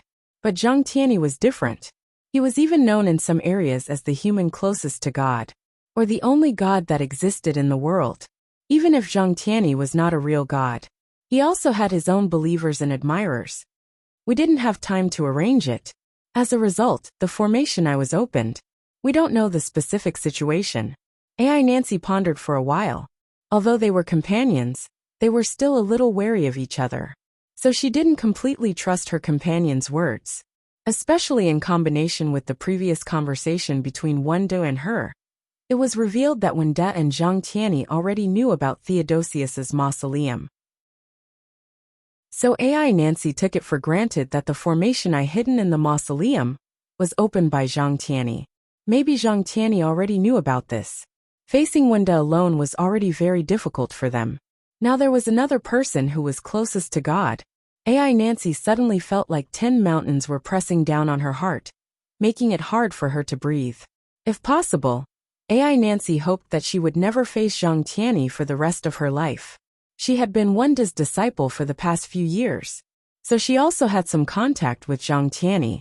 She also heard Wenda talk about how terrifying Zhang Tianyi was.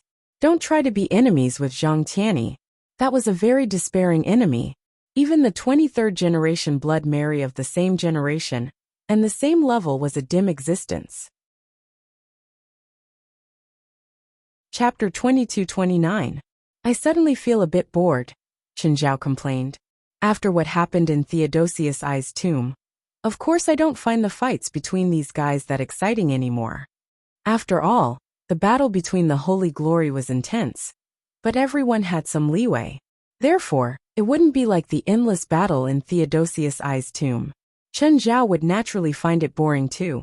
Just then, Chen Zhao and Bifla discovered that several teams were fighting at the same time. They included the monks from Wutai Mountain and the demons from the Alliance of 10,000 Immortals. Right now they were fighting against 3 teams. There was still a gap between the Alliance of 10,000 Immortals and Wutai Mountain. But right now the 2 teams were strangely in sync. More accurately, the 3 teams were attacking them together. It was a huge battle between foreign and foreign. The 3 foreign teams were targeting the Wutai Mountain and Alliance of 10,000 Immortals. Of course, the 2 teams had to work together to fight against the foreign enemies. Even though they were outnumbered, the Alliance of 10,000 Immortals and Wutai Mountain were not at a disadvantage. The main reason was obviously because of the 2 teams' strength. They seem to have grown a lot, Chen Zhao said, sighing. Of course, if they don't grow after experiencing that, then they're not worthy of their title as geniuses among their peers. Geniuses weren't limited to people with great comprehension or talent. Another type was that they progressed slowly during cultivation, but they could break through continuously in battles and danger. Of course, a battle in the spirit world was still a battle of attrition. Both sides reinforced and restrained each other. The combination of magical attributes and skills would also greatly increase combat power. For example, the monks from Wutai Mountain were like cockroaches that couldn't be killed. They would break the formation of the 3 opposing teams and cut them up. Then, the Alliance of 10,000 Immortals would take them down one by one. To be honest, the monks from Wutai Mountain couldn't be invincible. However, they were immune to most spells. The few spells that could hurt them were also greatly weakened. This was very similar to Chen Zhao's non-elemental constitution. As for the members of the Alliance of 10,000 Immortals, most of them had racial talents. From their spells, one could guess what their original forms were. In the end, the 2 sides retreated without a clear winner. Ling Long, why did they retreat so easily? They should still have some strength left, right? Victor from Eastern Europe. He's a telepath. His senses are sharper than mine. He sensed danger approaching. As she spoke, she looked around. In the end, her gaze landed on Chen Zhao and Bifla. Just like the first time, Chen Zhao and Bifla were discovered again. If I can feel it, how can Victor not feel it? Tinkle raised her voice. Gentlemen, please come out. Chen Zhao and Bifla didn't try to hide anymore, but they were spying on someone, after all, so it was a little awkward. At this time, the Wutai Mountain team and the Union of 10,000 Immortals team had no intention to make their move. They were calm, extremely calm. He had to calm down, they couldn't beat him at all. There was no chance of winning at all. Therefore they accepted this fact calmly. If it was them in the past, they would have definitely attacked the other party. But as soon as Chen Zhao and Bifla appeared, they gave up on the idea. Gentlemen, do you have anything to teach us? Nothing. We've been walking around here for a long time, but it's all been boring battles. Following you guys is more interesting. I hope you can bring us more fun. This is against the rules, right? As long as you treat us like air, we won't interfere with any of your battles. Everyone was looking at each other. You 2 following us is the biggest obstacle, right? Even if they didn't make a move, these 2 monster-level spiritualists would be able to kill them. Even if they didn't attack, just standing beside them would give anyone a great sense of pressure. What? You're not willing? Bifla's gaze gradually turned cold. After Bifla's question, no one dared to say no. Then will you help us? Tinkle asked in anticipation. These two should be otherworldly masters. At least, they wouldn't follow them to watch the show for nothing. No, don't even think about it. Bifla rejected Tinkle's suggestion decisively without hesitation. Tinkle didn't dare to speak her mind. She could only think about it in her mind. Although these two people's cultivation base was high, they really didn't know how to behave. Sirs, our strength is not the strongest and our level is limited. We are far from reaching the top level of the Battle of Holy Glory. For example, the Sage Sect team and the Church team are the seeded teams this time. Their battle should be very exciting. It's not good, whether it's the Sage Sect team or the Church team. When other teams meet them, they just directly bypass them. Moreover, they also know how to keep a low profile and don't take the initiative to fight with others. We've been following these two teams for a while, but nothing happened. It's disappointing. Sometimes fame was capital. For example, the Sage Sect team and the Church team were like privileged people. All the teams that met them would take the initiative to retreat, unwilling to have a conflict with them. Unless there were 3 or more teams, it was possible to join forces and have a conflict with the former. However, the Wutai Mountain team and the Union of 10,000 Immortals team didn't have that kind of capital. No matter which team met them, they would first ask for advice from them. For example, before, they had 2 conflicts with other teams. They were also very helpless about this. After all, they could only be considered an average team in the Battle of Holy Glory. They were a far cry from the top teams. If Chun Zhao and Bifla followed them, and were willing to provide some help, the 2 teams would be happy to have them follow.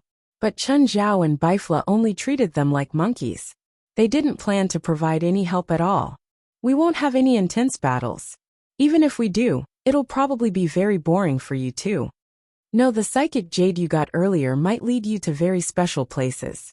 As long as you go to those special places, special things will definitely happen. We're looking forward to it. We've already decided to give up following the psychic jade, Tinkle said. Really? Then forget it, Chun Zhao said with a smile. But there are a dozen teams nearby. I hope you won't meet them. Chun Zhao smiled. This was a blatant threat. Chapter 2230. The team from Wutai Mountain and the Alliance of 10,000 Immortals could only accept Chun Zhao and Bifla's suggestion helplessly. 3 hours later, the team from Wutai Mountain and the Alliance of 10,000 Immortals had just finished a big battle.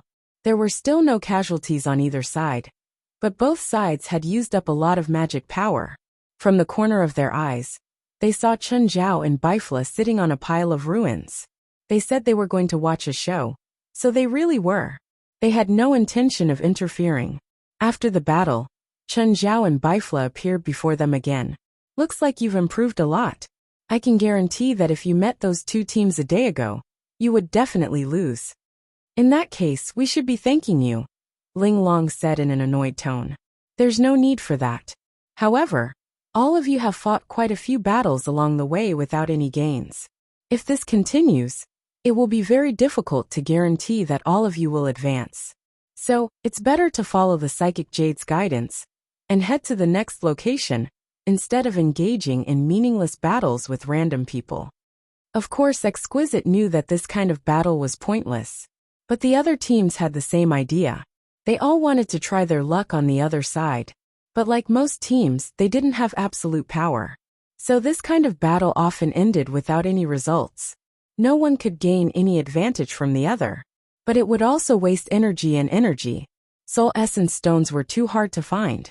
Also, the guardian beast that guarded them wasn't weak. So it was better to find opportunities on other teams. Of course, this tactic wasn't completely risk-free. For example, if the other team didn't have a Soul Essence stone, then it would be a waste of their time and energy. Or if the other team had a Soul Essence stone, but they couldn't beat it, then all their efforts would be in vain. It was more likely that he would be taught a lesson by the other party, and even the Soul Essence stone in his hand would be taken away. But if they didn't rely on robbing, it would be too difficult to rely on just searching. Many teams couldn't find Soul Essence stones, so they were good at stealing. Of course, Most of the teams belonged to the chaotic neutral type. This meant that they would steal from others as long as they had the chance.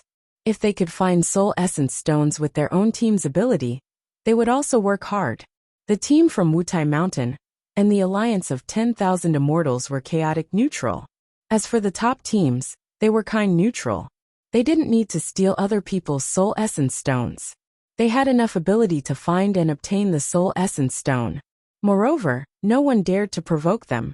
This was an applicable rule in any field. The people at the top of the pyramid looked down on all living beings, while the people below the pyramid fought with all their might. Don't think about it. With your strength, if you don't take some risks, it will be very difficult for you to break out of this encirclement. As a cultivator, you should be courageous and fearless. Hesitating like this will greatly affect your state of mind in the future, Chen Zhao said, trying to bewitch them. The main reason was that the teams from Wutai Mountain and the Union of 10,000 Immortals were too cowardly. Even when they were fighting against other teams, they would be afraid of the slightest thing. It was simply too boring. We can follow the guidance of the Psychic Jade, but if there's any danger, I hope you won't just stand by and watch. For the Wutai Mountain team and the Union of 10,000 Immortals team, the previous incident in the mausoleum of Theodosius, I was completely unexpected. If it happened again, they would die even if they had 10 lives. This is against the rules, Bifla refused again. But if it's really something that threatens your life, we definitely won't leave you to die, Chen Zhao added.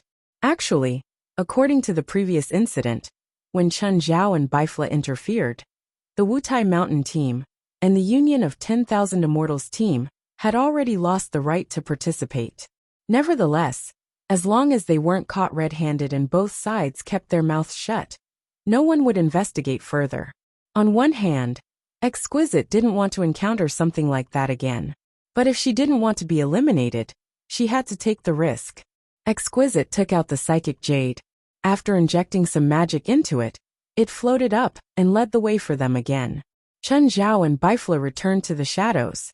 Will the Psychic Jade be complicated to make? The process isn't. Both the East and the West have similar alchemy products, so the process is basically the same. It's just that the raw materials aren't ordinary. They can even be said to be very expensive.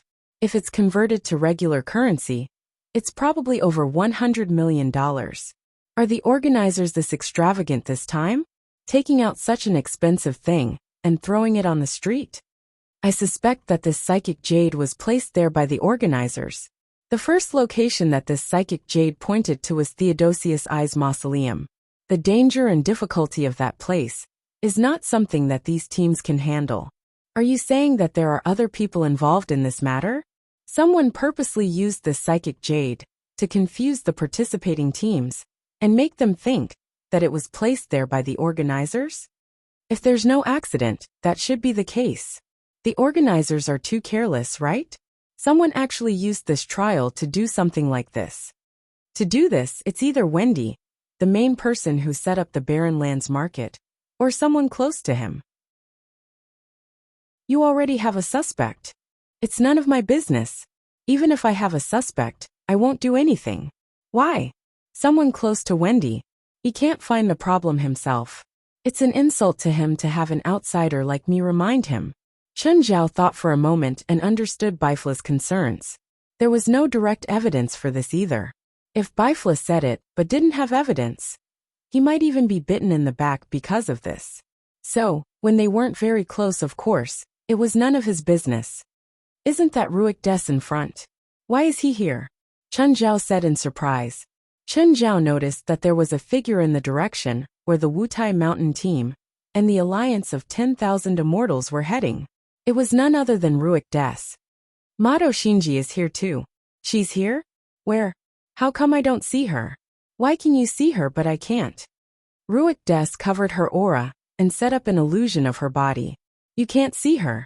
Just then, the Wutai Mountain team and the alliance of 10,000 immortals also noticed Ruik Des. Both sides stopped and observed each other. A Psychic Jade also floated in front of Ruik Des. Both sides looked at each other in surprise. Chapter 2231. Both sides met following the psychic jade. At this time, the two originally floating psychic jade turned at the same time and pointed to a road next to them. At this time, Ruik Des spoke first. It seems that our goal is the same thing. Yes, what a coincidence.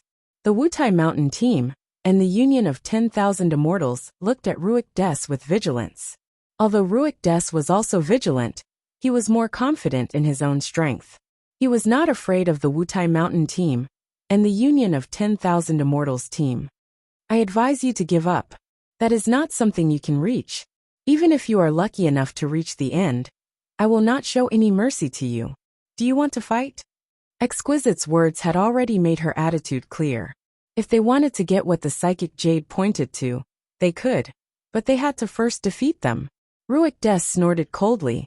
If it were not for Madhwa Shinji who was beside him, he did not mind teaching these overconfident guys a lesson. Let's go, Ruik Des said coldly. Mr. Des, they are your competitors. Are you just going to let them go? Madhwa Shinji asked in confusion. Even if they find that place, they can't reach the end.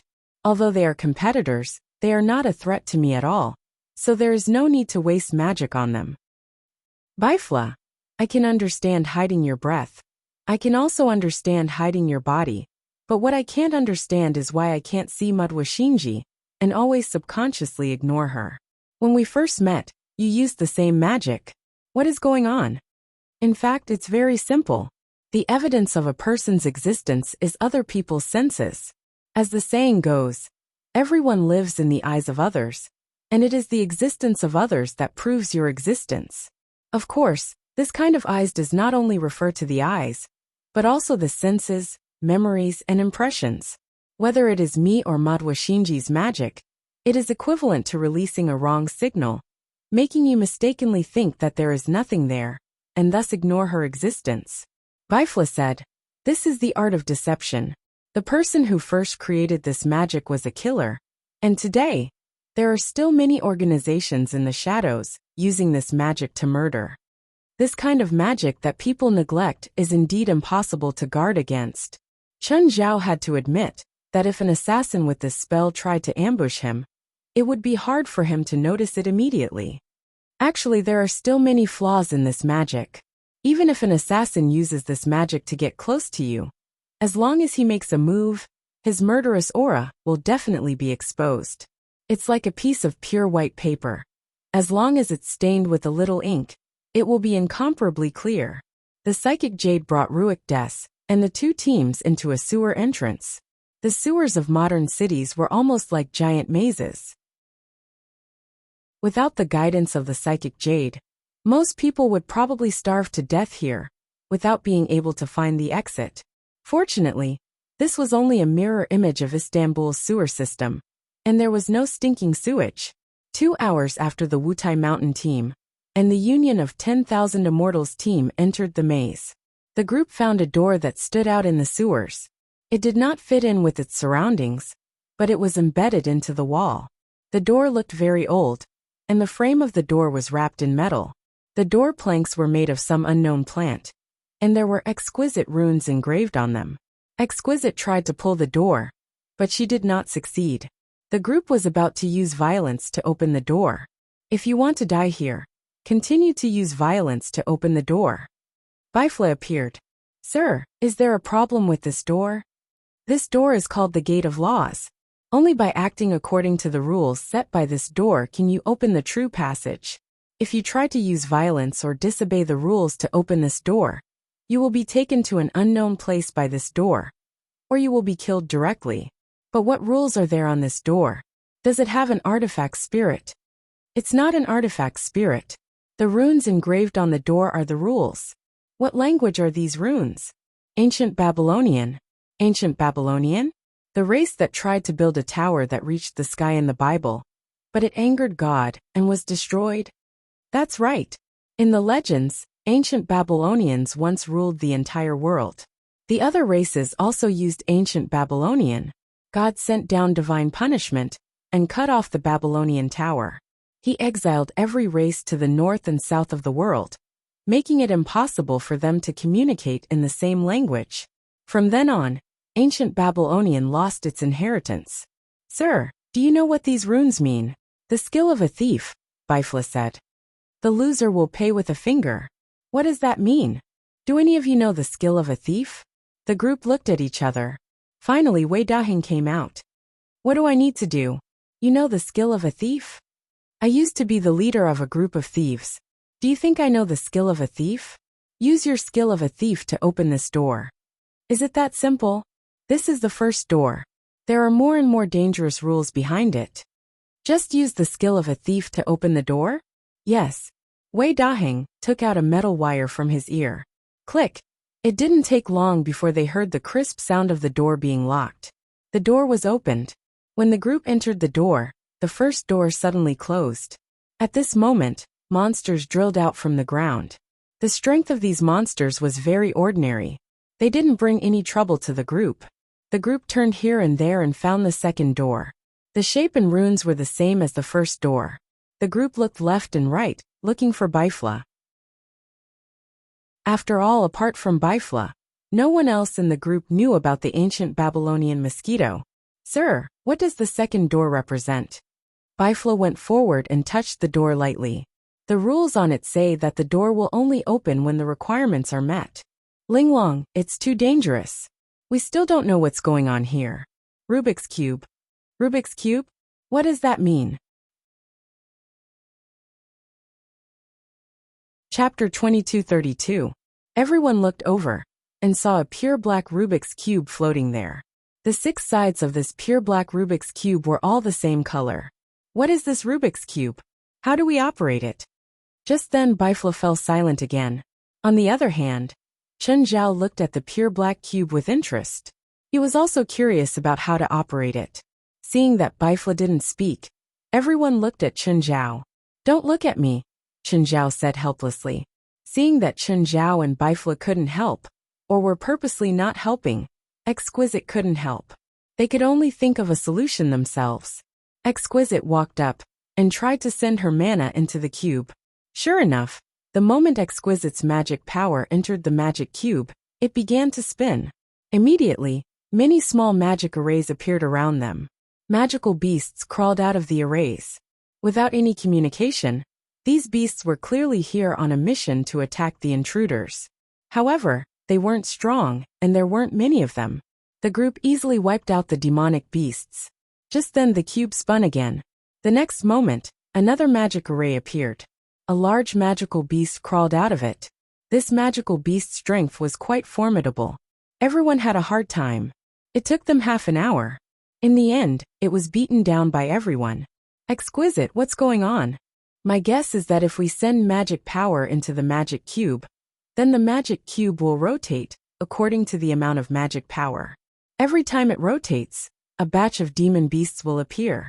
Moreover, different combinations will also produce different demon beasts. If it's a normal cube, we can at least know how to spin all 6 sides. But this cube is pure black. All 6 sides are the same color. We won't be able to finish it even if we spin it until the end of time. No, let me think. Maybe there's something we don't know. Exquisite looked at the cube deep in thought. The others didn't dare to send Phalai in anymore. Can we destroy this Rubik's Cube? Everyone looked at Bifla. They all wanted to hear the answer from Bifla. Yes, Bifla said. Sacrificing a person's life is the value of the cube. Upon hearing Bifla's words, everyone immediately dispelled this thought. Is there no other way? Just follow the rules and pass. On the other hand, Chen Zhao had been observing the cube. The pure black Rubik's Cube was meaningless. There had to be a way to make the true colors appear. Chen Zhao walked forward and sent his immortal power into the Rubik's Cube. In an instant, the originally pure black Rubik's Cube split into 9 red cubes on different sides. At the same time, the Rubik's Cube began to spin. Furthermore, it didn't just rotate once, but continuously. He continued to rotate until all 9 of the red cubes were gathered on one surface. Everyone was shocked. They'd been worried that Chen Zhao's rash actions would bring disaster to them. But in the next moment, everyone suddenly felt that their magic power had completely recovered. Then the 9 identical red sides lost their color and became red again. Sir, how did you do it? Chen Zhao rubbed his chin and didn't answer the man's question. Everyone looked at each other. Exquisite decided to give it another try. Exquisite tried to send her magic power into the Rubik's Cube again. However, Ling Long's magic power only caused a small square to light up. After turning it once, it immediately returned to black. The next moment, a demon covered in flames crawled out of the magic formation. Everyone's magic power went back into the battle. This flaming demon was very strong. It was more than a level stronger than the previous two groups. After the great battle, everyone was exhausted. Just then, the shameless Chun Zhao attacked again. Moreover, Chun Zhao had activated 9 red facets and combined them into a complete facet. Everyone instantly recovered their energy and magic power. Strange, why can't I activate the other colors? Chun Zhao looked at his hand. No matter how much immortal power he sent in, he could only activate one face. He had plenty of immortal power. The power absorbed by the Rubik's Cube was like a drop in the ocean. But Chun Zhao's immortal power still couldn't activate the other colors. I understand the rules of the Rubik's Cube. Exquisite suddenly understood. First of all, everyone's magic power can only activate one color. If you activate 9 small cubes of the same color at the same time, it will directly form a face of the same color. The other colors will combine to summon enemies, and the face of the same color will restore the magic power and energy we've expended. That means we need at least 6 people to input magic power at the same time. Our magic power also needs to be continuously sent into the Rubik's Cube until all 6 of us activate all the small squares at the same time? Fa Zheng asked. That's right. As long as we can activate all the small squares at the same time, the Rubik's Cube will keep turning until all 6 of them are of the same color. But each of us can barely activate a small color block, let alone 9 of the same color at the same time. That's impossible. They knew that Chun Zhao was very powerful, so he could activate the same color alone. But they couldn't do it. They were too weak. Everyone looked at Chun Zhao again. If Chun Zhao helped, the process would be more troublesome. But Chun Zhao could activate the recovery function again and again. Apart from saving one person, they could also recover energy and magic power after each battle. This would save them a lot of trouble. Don't look at me, Chun Zhao said calmly. I won't help. Only Chun Zhao and Bifla had enough magic power to activate 9 small squares of the same color at once. The others couldn't even activate a small square. Exquisite thought for a moment and said to her companions, I have an idea. Everyone looked at Exquisite. We can choose 6 people to be responsible for injecting magic power into the Rubik's Cube, she said. We can't activate all 9 squares at once, but the magic we injected won't disappear. With enough time, we can completely fill up the Rubik's Cube. The others will be responsible for the things that are summoned when the Rubik's Cube turns. Exquisite paused and then said, but if we purely rely on our own magic power recovery speed, it will take far too long. So it's best to recover our magic power every once in a while through the magic cube's single-colored light. But our magic power levels are similar. How can we activate one side so quickly? Everyone's magic power is different. Even if we inject magic power at the same time, we'll activate different colored squares. Didn't you use a trick before where 10 people gathered magic power on one person? We can use it to increase efficiency. Chapter 2233. To be honest, Chun Zhao and Bifla felt tired looking at the teams from Wutai Mountain and the alliance of 10,000 immortals. It was because of the difference in power, but this black spell had a strict requirement. Although they could use tricks like this, it would waste a lot of time. After all, it would waste a lot of time. Bifla, the strength and number of the summoned creatures seemed to be random. It's not random. It's based on the face with the most of the same color. For example, if there are 8 squares of the same color on one face, then only one will be summoned, and this creature will be very strong. If there are 8 squares of the same color on 2 faces, then 2 creatures of the same strength will be summoned. If every face is the same, then the summoned creatures will be weaker, but there will be a lot of them. Chun Zhao watched the 2 teams go through the difficult process. In the end, he couldn't help but step forward. Whatever, I'll help you. By this time, 3 hours had passed, but they were still a long way from assembling all 6 faces. If Chen Zhao and Bifla just watched, they would probably be locked here for 5 days. Why are you willing to help us now? Exquisite sounded dissatisfied. I'm not willing. Chen Zhao glanced at Exquisite. With that, Chen Zhao injected his immortal power and activated the 9 squares of the same color. At the same time, he had them combine into one face. The magic power that the 2 teams had used earlier was recovered again. Wutai Mountain's team could activate 9 squares of the same color, with 10 people working together. However, the activation process was very complicated. It was also more careful and dangerous. After all, they had to gather all the magic power of the other 9 people into one person. It was like an inflated balloon that could explode at any time. So they sent it in bit by bit, and sent it out bit by bit. It was like filling a pool with water from a faucet.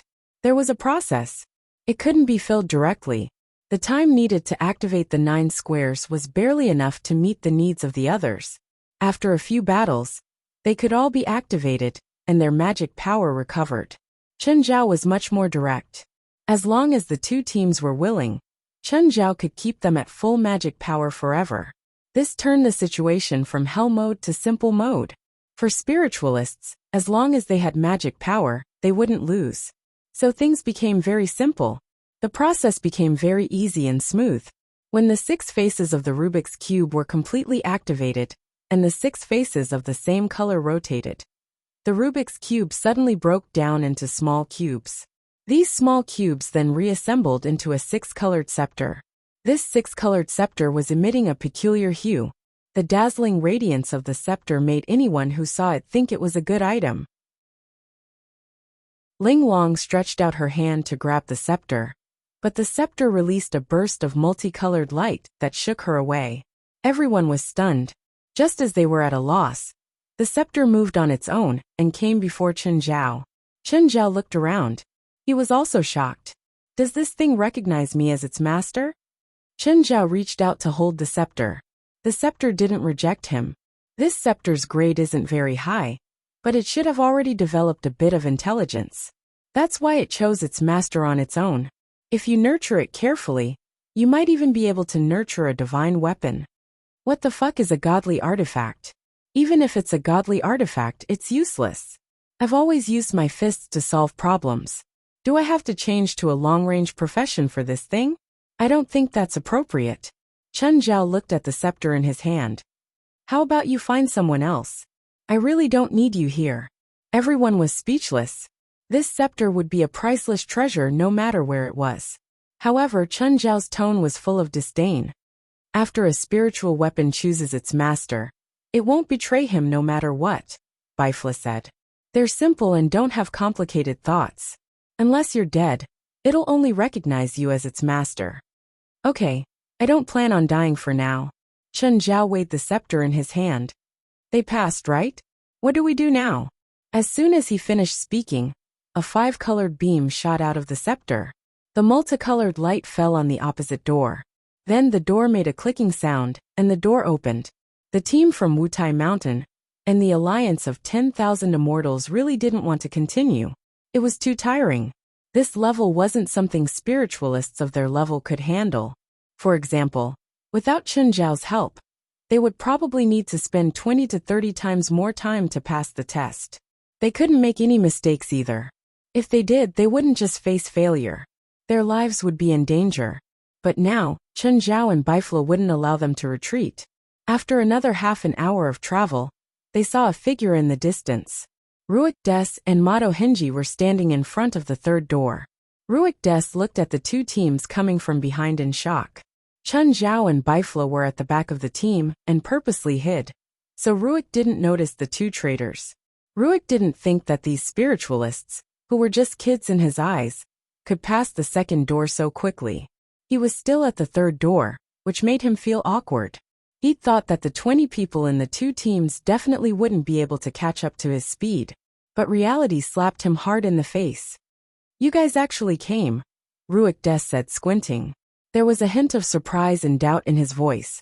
The Wutai Mountain team, and the alliance of 10,000 immortals, All looked at Ruik Des warily. Since Ruik Des could pass the second door alone, it meant that he was also very powerful. Don't be nervous. I don't plan on attacking you. Ruik Des' words didn't dispel the two teams' guard. In a sense, we're not enemies, and we don't have any conflicts of interest. You want the soul stone, right? I don't need that. Plus, you've already proven your strength by passing the second door. I've also acknowledged you, so we can work together. Everyone looked at each other, although they hadn't completely dispelled their doubts. But if Ruik Des allied with them, it would undoubtedly be a great help to them. Chapter 2234. In the end, the two sides formed an alliance. Of course, it wasn't because they trusted each other. It was because they had no conflict of interest. Ruik wasn't a participant in the Battle of Holy Glory, so he didn't need the Soul Stone. Ruik Des glanced at the two teams. Suddenly, he saw two figures at the back of the team. Ruik Des furrowed his brows. The two figures were obviously avoiding him, but Ruik didn't think too much about it. Can you tell us about the situation here? Tinkle looked at the gate in front of them. The gate was made entirely of black iron, and seemed to weigh at least 12 tons. Of course, if it was just this weight, it wouldn't be able to stop Ruik Des outside. Everyone looked at Ruik Des in confusion. They didn't find anything special about the black iron gate. Ruik Des glanced at the crowd. Which one of you is an enhancer? The 10 big baldies all stood up. All of us, said Forensics. Ruik Des shook his head. Your 9th level Dharma won't do. You look down on us. This gate requires all of our magic power to combine and concentrate on one person to push it open. Can you do it? Ruik Des said.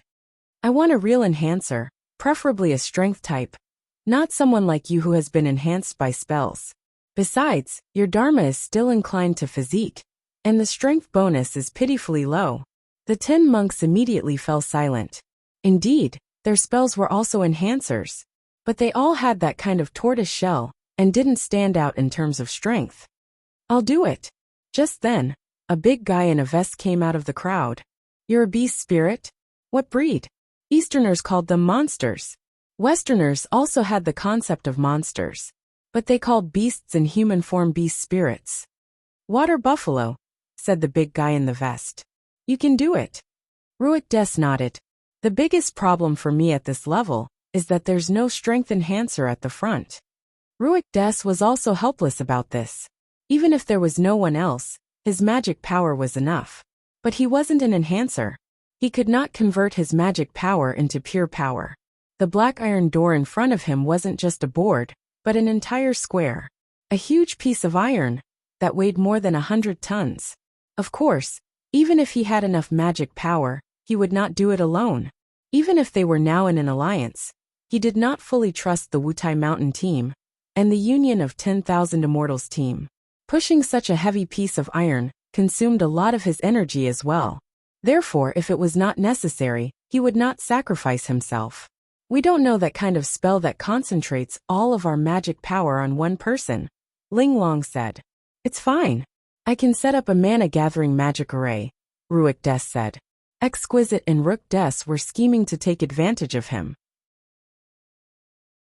Exquisite originally wanted to say that they didn't know this magic, so she wanted Ruik Des to transfer the magic to Old Cow alone.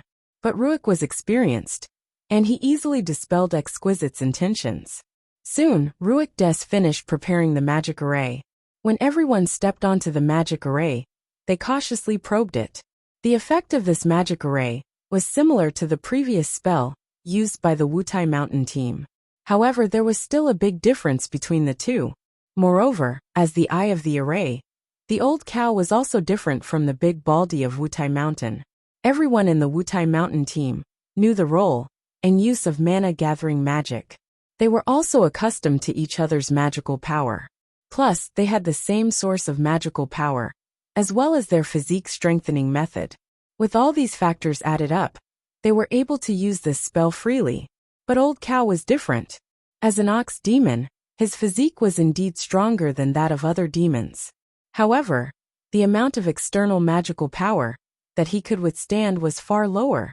than that of anyone in the Wutai Mountain team. Everyone in the magic formation was transferring their magic power to the old cow. Old cow's face turned red. Although he felt the abundant magic power vibrating in his body, he didn't feel anything. Although he felt the abundant magical power vibrating in his body, he was also under great pressure. Convert the magic power in your body into power, and then push the iron door with all your strength. Ah!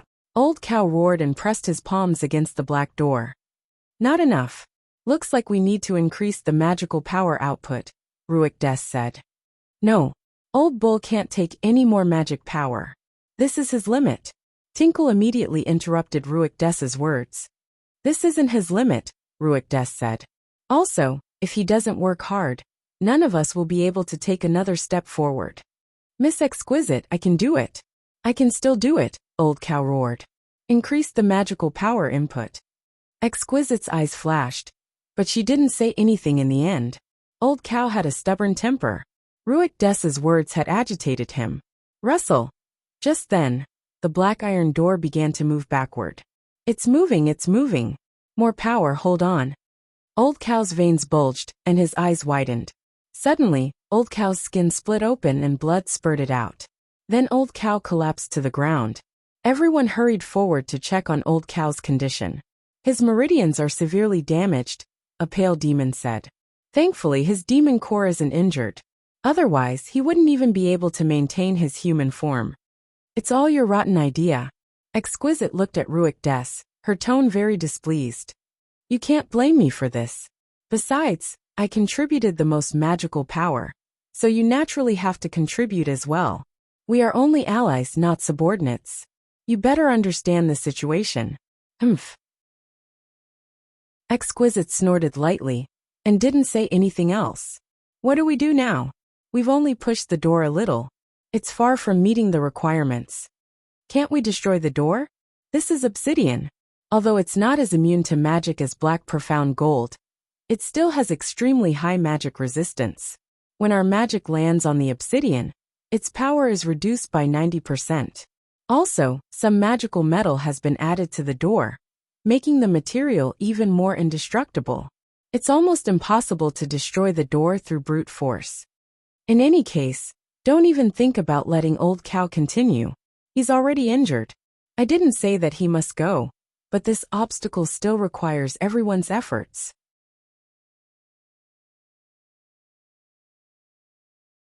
Chapter 2235. That door can only be pushed open? Chen Zhao asked. For you and I, of course, there are more choices. We can even destroy it directly, but they can't. Ruik Des might have other methods, but that method is too costly for him. He won't use this method, Bifla said. Ruik Des was still discussing with the two teams how to solve their current problem. Mato Shinji's gaze landed on the crowd. She didn't know why, but she had a strange feeling. It was a familiar yet strange feeling. She couldn't explain it, but she couldn't ignore it either. Mabwa Shinji looked at the two teams. Suddenly she saw two figures. The two figures only appeared for a brief moment, before disappearing in front of her eyes in an instant. Mato Shinji's heart skipped a beat. It's you. It was only for a moment, but Mato Shinji immediately thought of the two extremely evil traitors. Everyone turned to look at Mato Shinji. They didn't know about Mato Shinji's existence. When they saw Mato Shinji, they were shocked at first. Then they looked at her even more warily.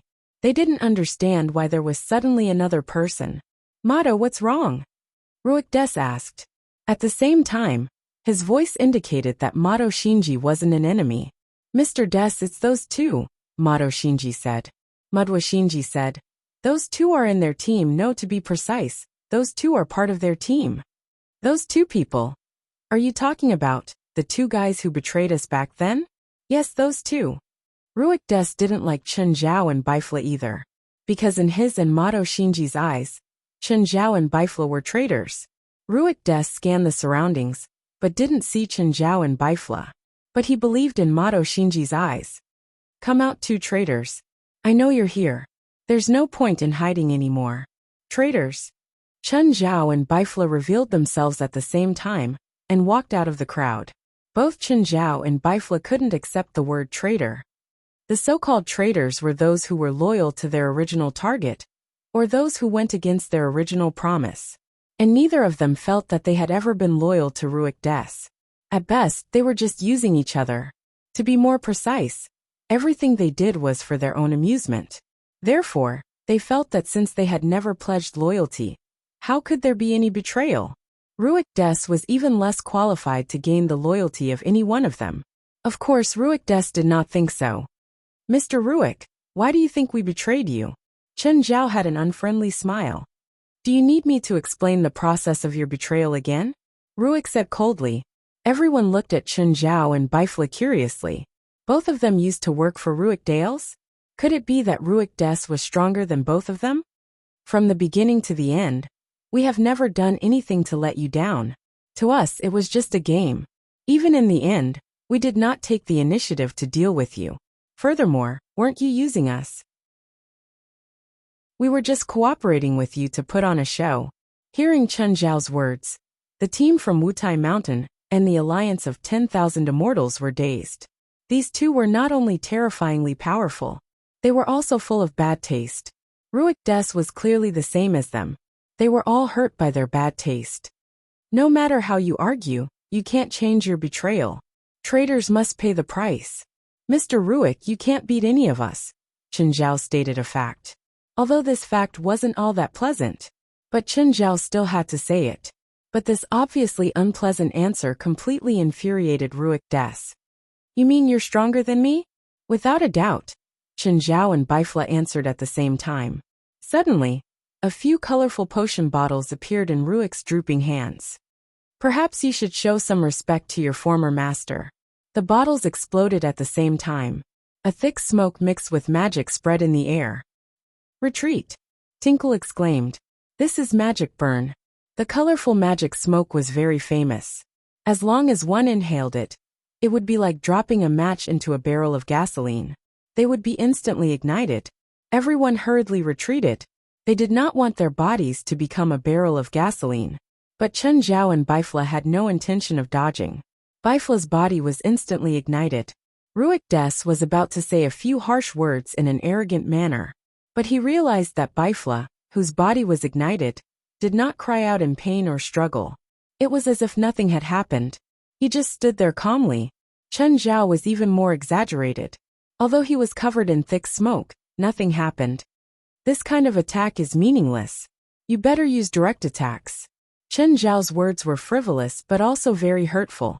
Ruik Des's expression darkened even more. Just then, a thick black aura emanated from his body. The aura of death. It was something that could not be touched. But Chen Zhao and Bifla still stood where they were. The flames on Bifla's body were still not extinguished. Chen Zhao still stood there without moving. Nothing happened. Tinkle could tell that Chen Zhao and Bifla did not plan to attack. She thought of the battle in Theodosius' tomb. Chen Zhao and Bifla had both displayed boundless power. So they might have the pride of being strong, and did not want to argue with Ruik Des.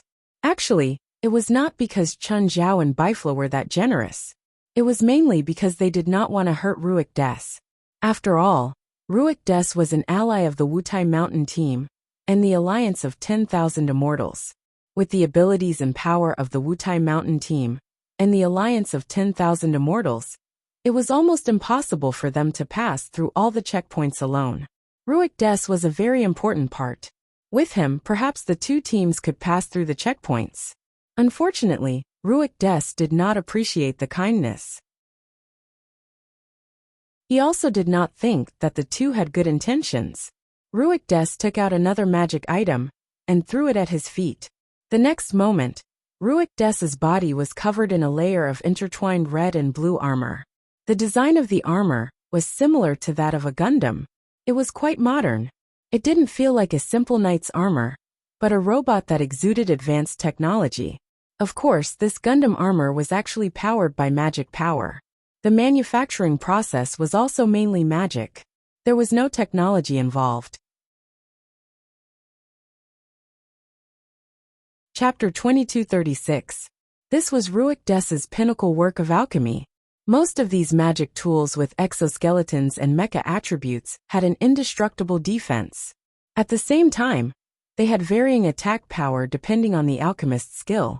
Everyone speculated that Ruik Des might be a Gundam fan, because he really looked like a Gundam from the outside. Pointing his fist at Chen Zhao and Bifla, Ruik Des yelled, "Explosive punch!" The Gundam's right fist left its wrist and flew toward Chen Zhao and Bifla. Bang! The iron fist smashed into Chen Zhao's face. Then it fell to the ground powerlessly. Chen Zhao touched his cheek. Don't hit the face when you hit someone. Do you know that? Ruik Des's expression changed slightly. He already knew that Chen Zhao was an enhancer. He knew that Chen Zhao's body was much stronger than normal people. Even enhancer spiritualists couldn't compare. But now, Chen Zhao was completely unharmed after taking a punch to the face. But this couldn't make Ruik Des admit defeat just like that. Since physical attack and defense were strong, he could just change his attack method and element. A blue current suddenly shot out from the Gundam's missing wrist. The current charged toward Chen Zhao with an unstoppable force. Boom! After the current, Chen Zhao was still unharmed. Ruik Des's expression changed again.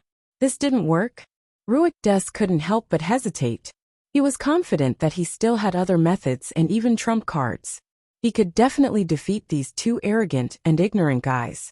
But was it really worth it to pay such a huge price for them?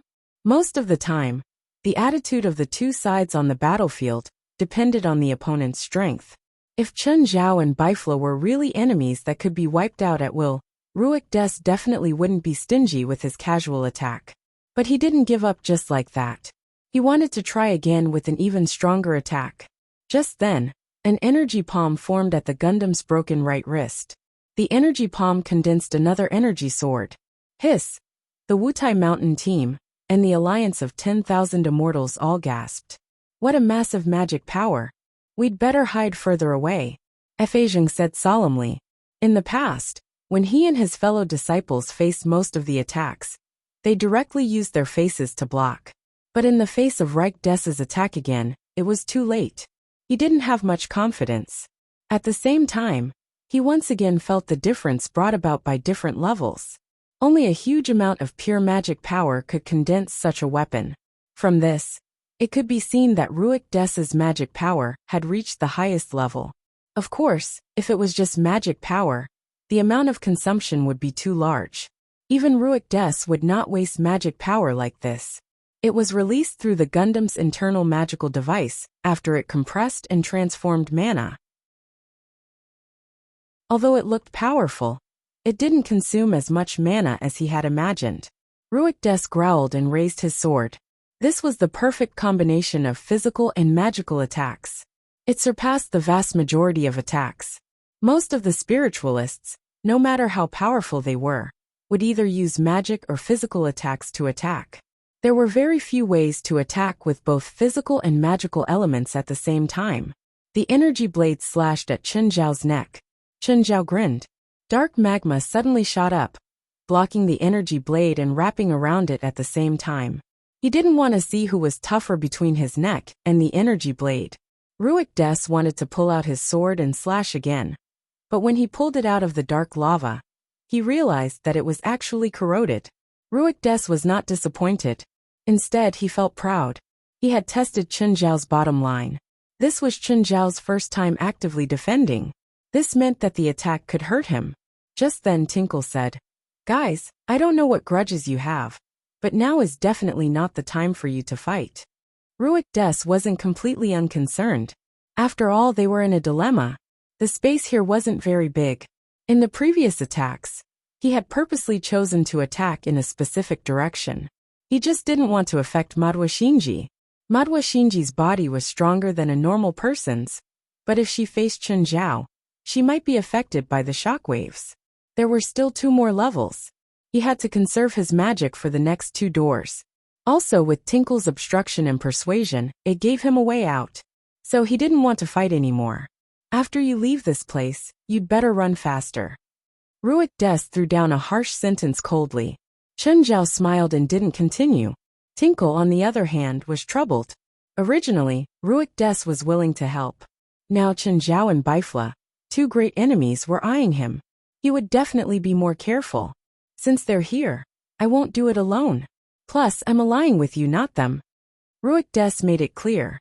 Either everyone stared at him, or they had to help too. Tinkle was afraid of this. She couldn't help but blame Chenjiao and Bifla. Not only did they have bad interests, but they also made enemies everywhere. We can help too. How about you leave this level to us? What do you think? The flames on Bifla's body had already been extinguished. His clothes weren't damaged at all, let alone his skin. Ruik Des's eyes narrowed. He couldn't tell what magic system Bifla used. Elemental magic. Didn't seem like it. There were no elemental waves on him. Ruik Des's gaze shifted to Chenjiao again. This made his heart inexplicably heavy. Dealing with Chenjiao was already difficult enough. Now there was Bifla, who he didn't know how powerful. He suddenly didn't have much confidence.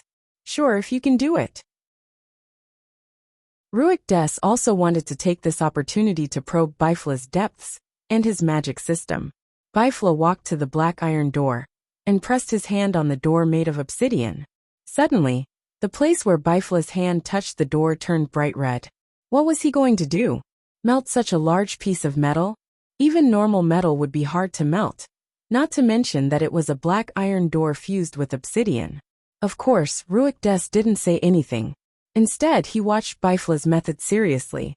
That you're tuning in to the Li Mei's Wuxia Whispers YouTube channel. We're so grateful for your support, and don't forget to subscribe to join us on this incredible journey through captivating stories. Your generosity through donations truly makes a world of difference, as it's the primary source of revenue that allows me to expand and enhance this channel for you. Thank you from the bottom of my heart for being a part of this adventure.